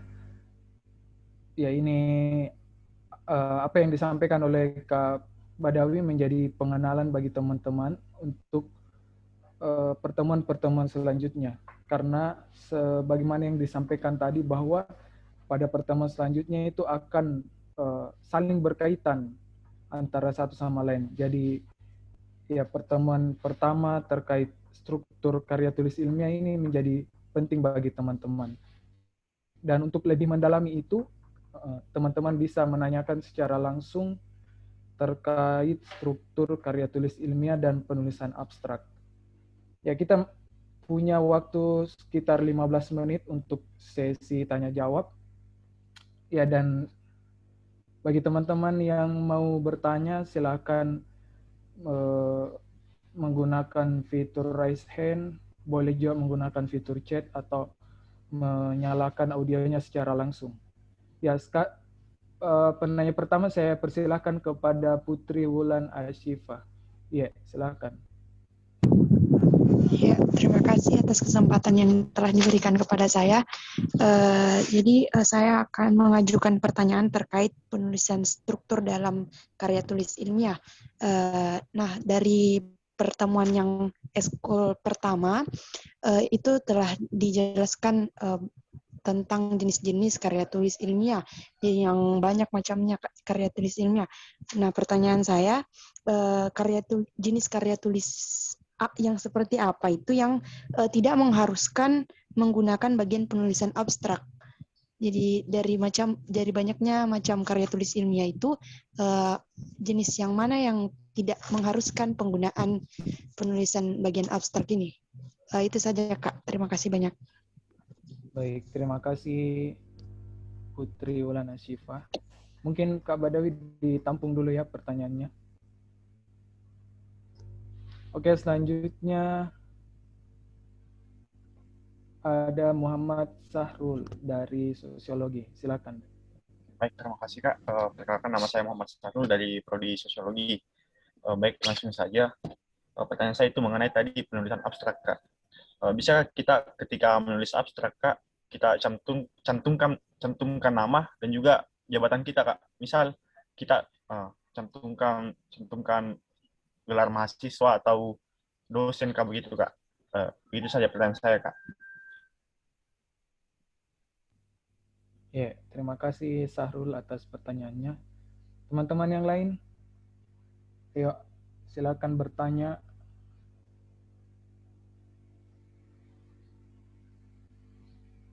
Iya, selanjutnya ada Masyita Ramadanti dari HI. Silakan. Assalamualaikum. Kedengaran, Kak? Iya, waalaikumsalam. Iya. Perkenalkan, nama saya Masyita dari Prodi Hubungan Internasional. Untuk penulisan abstrak sendiri, Kak, itu 300 kata sudah termasuk sama yang ditranslate atau yang bahasa Indonesianya saja? Terima kasih.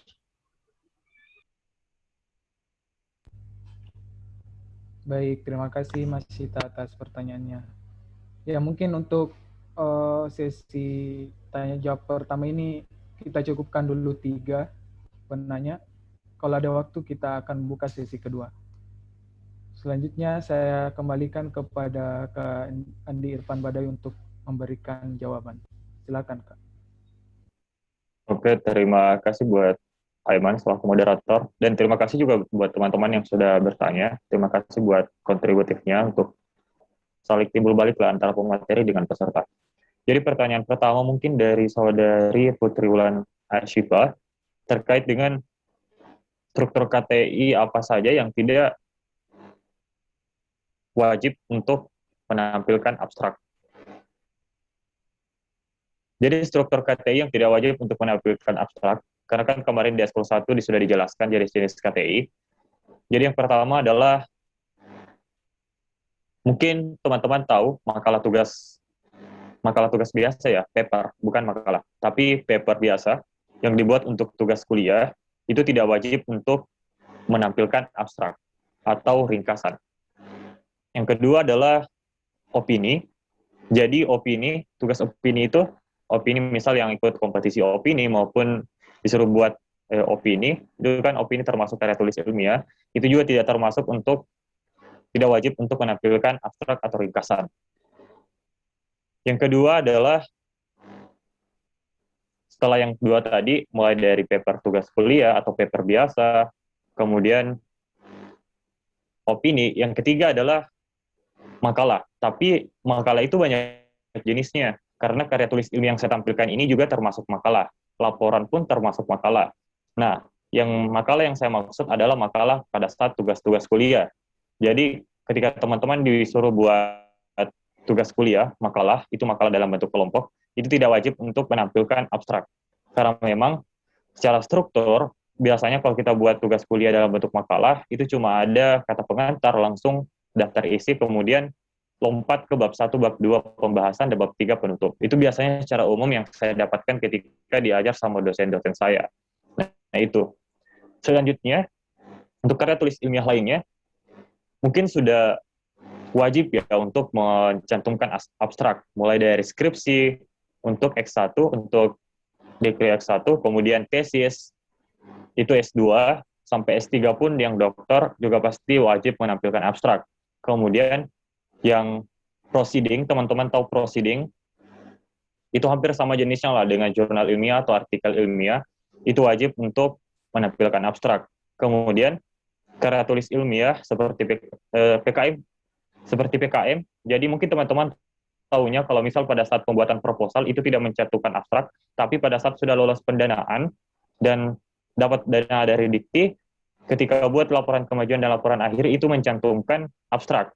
Tapi pada saat pembuatan proposal PKM, khusus untuk pembuatan proposal PKM PM, pemberdayaan masyarakat, itu mencantumkan ringkasan. Itu biasanya mencantumkan ringkasan. Jadi kan abstrak itu dalam artian ringkasan juga ya. Jadi itu mencantumkan juga ringkasan. Kemudian selain itu ada lomba-lomba KTI atau conference, itu juga wajib mencantumkan abstrak. Salah satunya juga yang tadi yang tidak mencantumkan itu mungkin teman-teman HI yang ikut model United Nation, yang buat paper position pada saat ikut MON, itu tidak mencantumkan abstrak. Karena kan paper position itu pada saat ikut MON, pada saat kita mau ikut model United Nation, pasti disuruh buat dulu paper position. Nah, pada saat buat paper position-nya itu pasti tidak dicantumkan abstraknya, karena yang paper position-nya itu isinya cuma inti-inti dari negara-negara kita begitu, kayak government, employer, dan lain-lainnya. Jadi itu mungkin jenis-jenis yang mungkin saya tahu sampai sekarang, sepemahaman saya, yang tidak menggunakan itu, ya biasanya ya yang tidak formal lah. Intinya tidak formal dan tidak terlalu ribet. Oh, saya lupa juga esai. Betul. Jadi esai itu, yang mungkin ikut kompetisi esai itu juga tidak mencantumkan abstrak. Jadi tidak wajib untuk mencantumkan abstrak. Jadi ada 4 ya, mulai dari makalah, tapi makalah ini tugas kuliah ya, makalah biasa. Yang kedua opini, yang ketiga esai, yang keempat paper. Nah, paper ini jenis-jenisnya banyak lagi. Paper position yang ikut MON maupun paper-paper biasa dari tugas-tugas kuliah. Mungkin itu saja untuk jawaban dari Putri Wulan Ashifa terkait pertanyaannya. Saudara moderator, apakah kasih timbal balik atau jawab semua dulu? Mungkin timbal balik dulu Oke. tiap pertanyaan. Ya, bagaimana Putri Wulana Syifa?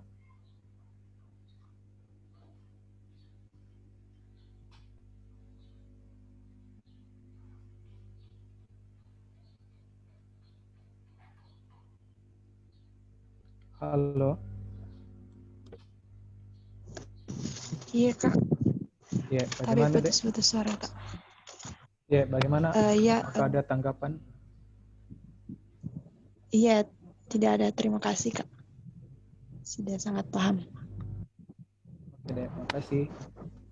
Ya, silakan Kak Badawi dilanjutkan untuk pertanyaan kedua. Oke, terima kasih. Terima kasih juga sudah bertanya saudari Syifa. Kemudian untuk pertanyaan dari saudara Muhammad Syahrul. Nah, pertanyaan Muhammad Syahrul, apa tadi Aiman? Pertanyaannya agak lupa, Kak. Atau saudara Syahrul pertanyaannya apa?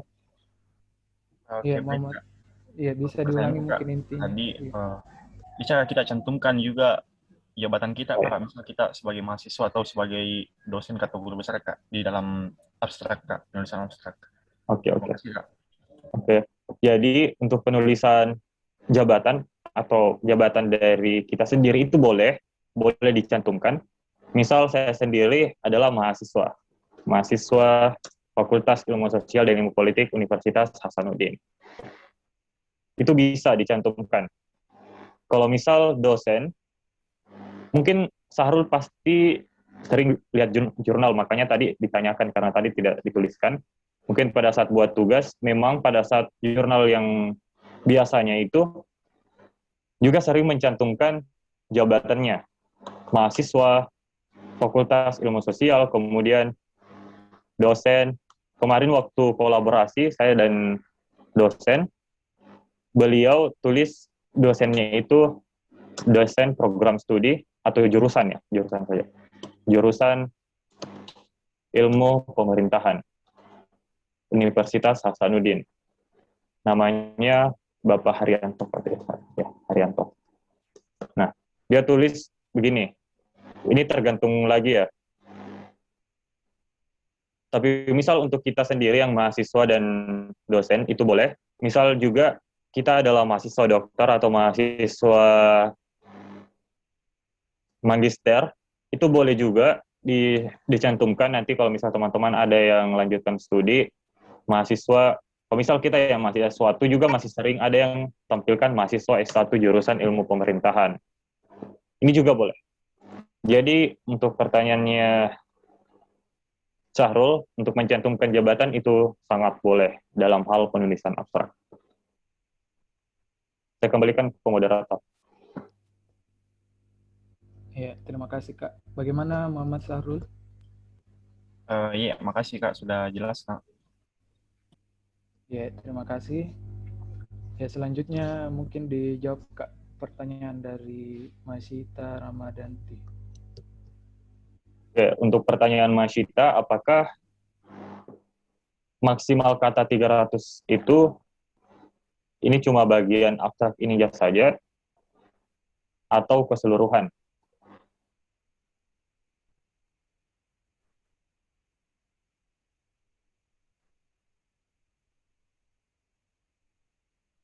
Nah, mungkin agak lalut ya. Jadi mungkin untuk pertanyaan ini dikembalikan lagi ke pedoman ya Mas Sita. Misal, karena pedoman itu tergantung. Misal kemarin untuk event ini, itu dikasih 500 kata. Jadi penulisan abstraknya 500 kata, tapi sudah full bagian ini. Full. Jadi mulai dari judul sampai yang bahasa Inggris. Itu maksimal 500 kata. Di sini ada 386. Nah, kalau biasanya di skripsi itu, kemarin saya sempat lihat skripsi, itu biasanya yang bahasa Indonesia sudah tidak ada, tidak salah. Yang ada itu biasanya bahasa Inggrisnya saja. Nah, yang bahasa Inggrisnya itu ditulis maksimal 300 kata. Ataupun ada juga yang ringkasan, yang proposal PKM, itu proposal PKMP, yang pemberdayaan masyarakat, karya tulisnya itu bukan abstrak sih, tapi dia tulisnya ringkasan. Tapi kan sama. Nah, dia tulis ringkasan itu cuma bahasa Indonesia saja, bahasa Indonesianya saja. Nah, batasnya itu, kalau tidak salah juga 300 kata, tapi cuma ini, bagian ininya. Tapi untuk umum, baiknya hitung dari judul sampai bahasa Inggrisnya. Itu, untuk 300 katanya. Kalau misal maksimal 300 kata. Tapi ada juga yang taruh, dia tulis di pedomannya,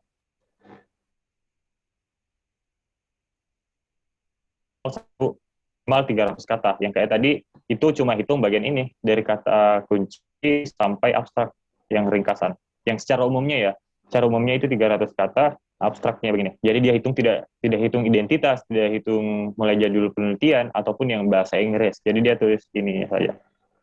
Jadi untuk maksimal katanya ini opsional, karena secara umum juga banyak pedoman-pedoman yang mengatur apakah mulai dari abstrak sampai kata kunci saja, satu paragraf itu dihitung 300, maksimal 300 kata, atau mulai dari judul penelitian sampai yang bahasa Inggris itu 300 kata.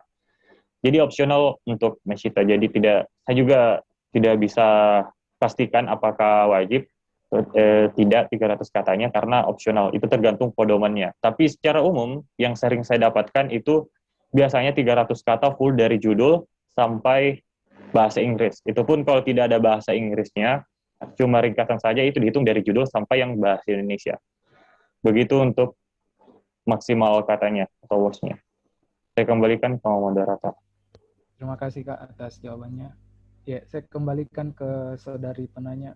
Bagaimana Dek Meshita? Iya Kak, terima kasih banyak. Sudah paham Kak. Kasih. Baik, terima kasih.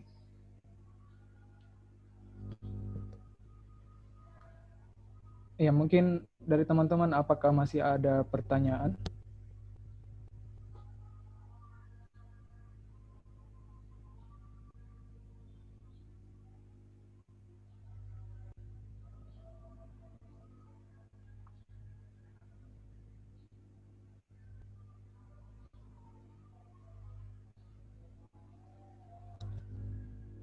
Baik, kalau sudah tidak ada, saya persilahkan ke Kak Padawi untuk menyampaikan kesimpulan dari materi kita siang hari ini.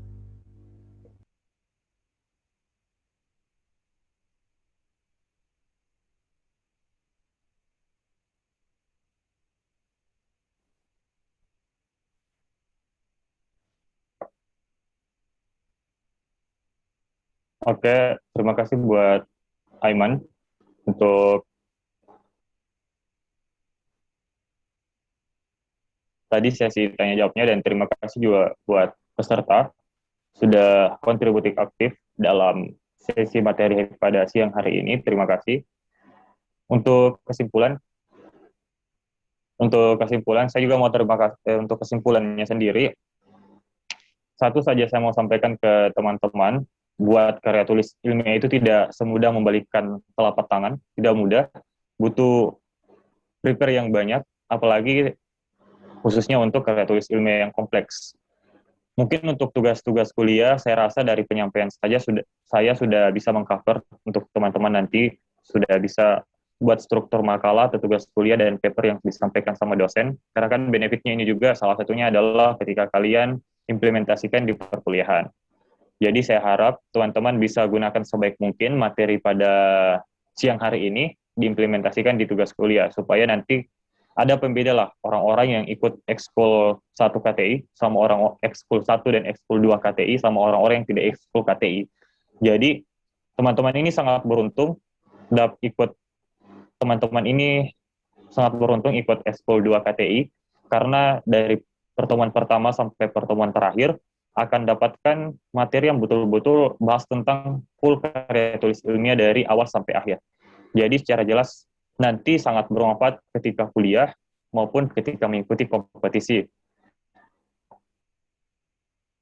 Untuk kesimpulan materinya, ingat saja kalau karya tulis ilmiah itu adalah tulisan yang memiliki struktur dan secara sistematis dengan menggunakan metode ilmiah. Untuk penyusunannya sendiri ada 3. Yang pertama pemilihan topik, yang kedua penulisan karya ilmiah, yang ketiga adalah publikasi KTI.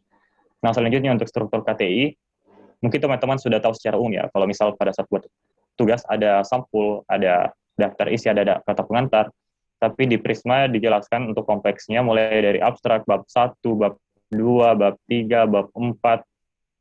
Bab 4 aja ada, bab 4 mungkin teman-teman tahunya cuma pembahasan, padahal di karya tulis ilmiah itu, khususnya yang non-penelitian ya, yang non-penelitian itu ada namanya analisis dan sintesis. Jadi, nanti akan dijelaskan secara detail dari pemateri selanjutnya, apa sih pembedanya kalau misal karya tulis ilmiah, non-penelitian, dan penelitian, isinya bagaimana. Kalau di pembahasan ada yang hasil dan pembahasan, kemudian di non-penelitian ada yang namanya analisis dan sintesis. Itu akan secara jelas nanti di pertemuan ke-7 ya, kalau tidak salah, bahas bab 4.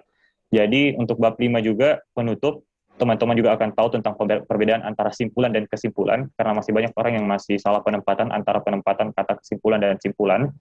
Kemudian saran. Jadi khusus juga untuk tadi sudah struktur KTI, kemudian penulisan abstrak.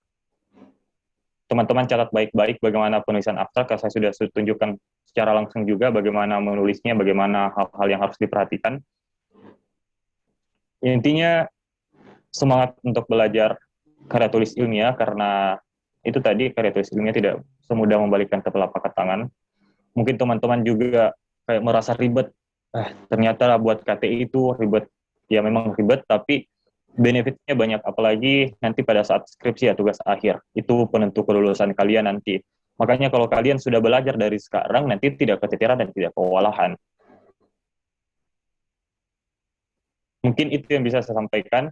Sekali lagi terima kasih buat tim Kopel sudah menyediakan tempat bagi saya untuk jadi pemantik bagi teman-teman yang ingin belajar karya tulis ilmiah. Dan terima kasih juga buat teman-teman peserta eskul, baik yang sudah memilih eskul dari eskul 1 maupun teman-teman yang baru join ke eskul 2 KTI. Semoga ilmunya bermanfaat. Semoga teman-teman bisalah jadi beda dibanding dengan orang-orang yang tidak ikut eskul 2 KTI. Karena pasti nanti ketika dosen lihat tugas kalian, pasti secara sudah jelas bagaimana tampilan makalah kalian, bagaimana tampilan paper kalian dibanding dengan teman-teman yang tidak ikut atau tidak jadi peserta eskul. Itu saja, sekian. Semangat untuk mengikuti eskul 2 sampai pertemuan ke-8. Memang tergolong cukup ribet ya dari eskul 2 KTI, walaupun cukup ribet, benefitnya banyak. Saya pun pernah ikut, karena saya juga alumni eskul 1, eskul 2 KTI, makanya saya bisa jadi pemateri sekarang karena saya dapat ilmunya dari ini, dari eskul KTI dan khususnya dari Prisma ya. Itu. Jadi teman-teman peserta eskul selamat menikmati sajian atau sesajen dari eskul 2 KTI. Semangat untuk belajar KTI. Saya kembalikan ke moderator. Ya, terima kasih Kak Andi Irfan Badawi atas closing statement-nya dan pesan-pesannya juga kepada adik-adik peserta ekskul 2. Ya, pada intinya kembali lagi teman-teman, apa yang telah disampaikan semuanya bermanfaat dan harapannya karena teman-teman sudah difasilitasi melalui perkuliahan ekskul 2 KTI, maka sekali lagi jangan sia-siakan kesempatan itu dan ayo dimaksimalkan dengan berpartisipasi aktif, mengikuti perkuliahan dari awal sampai akhir. Jangan hanya sebatas isi absen, kemudian join di room hanya 5-10 menit, kemudian left, dan ya tidak ada yang, artinya tidak ada yang bisa kita dapatkan dari perkuliahan ekskul 2 KTI. Dan ya harapannya tadi apa yang menjadi pembeda antara teman-teman dengan teman-teman yang lain yang tidak mengambil ekskul KTI itu juga perlu teman-teman perhatikan, karena ya apa yang disampaikan selama 8 pertemuan ke depannya ini akan sangat bermanfaat bagi teman-teman sebagai mahasiswa selama mengikuti proses perkuliahan. Baik, selanjutnya untuk link absensi, petunjuk absensi akan di-share oleh kakak Kupel di grup. Jadi selanjutnya teman-teman bisa pantau kembali grup untuk mengisi absensi, kemudian mempersiapkan ya teman-teman yang belum sempat screenshot mungkin dipersilahkan sebelum roomnya ditutup. Kemudian ya story Instagramnya juga jangan lupa di follow lebih awal dulu akunnya Prisma, kemudian dibuatkan story. Dan ya tidak lupa untuk menuliskan reviewnya pada pertemuan pertama. Baik, sebelum kita tutup, mungkin kita dokumentasi dulu teman-teman yang tidak mengaktifkan kamera, kiranya bisa diaktifkan sekarang untuk dokumentasi.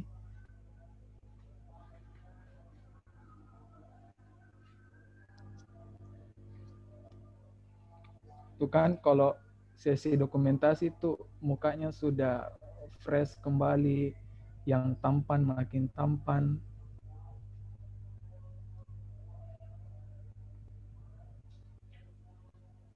Ya, kakak host mungkin bisa bantu juga untuk screenshot. Ya, teman-teman bisa siapkan pose terbaiknya. Ya, akan saya hitung 1, 2, 3. Oke, slide kedua. Semuanya kembali ke pose terbaiknya.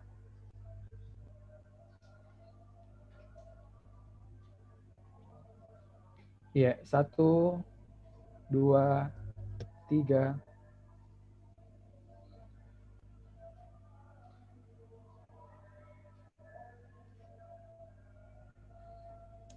Oke, terima kasih teman-teman atas partisipasinya. Ya, sekali lagi selamat mengikuti ekskul 2 KTI selama 8 pertemuan. Semoga teman-teman bisa mendapatkan ilmu yang bermanfaat untuk kedepannya. Dan bagi teman-teman yang nantinya menonton hasil record, ya tetap semangat dan ya kembali dimaksimalkan pekan depan untuk join lebih awal supaya kita bisa dapat kursi di dalam room. Ya, terima kasih teman-teman, semangat, tetap jaga kesehatan. Sampai jumpa di pertemuan selanjutnya. Assalamualaikum warahmatullahi wabarakatuh.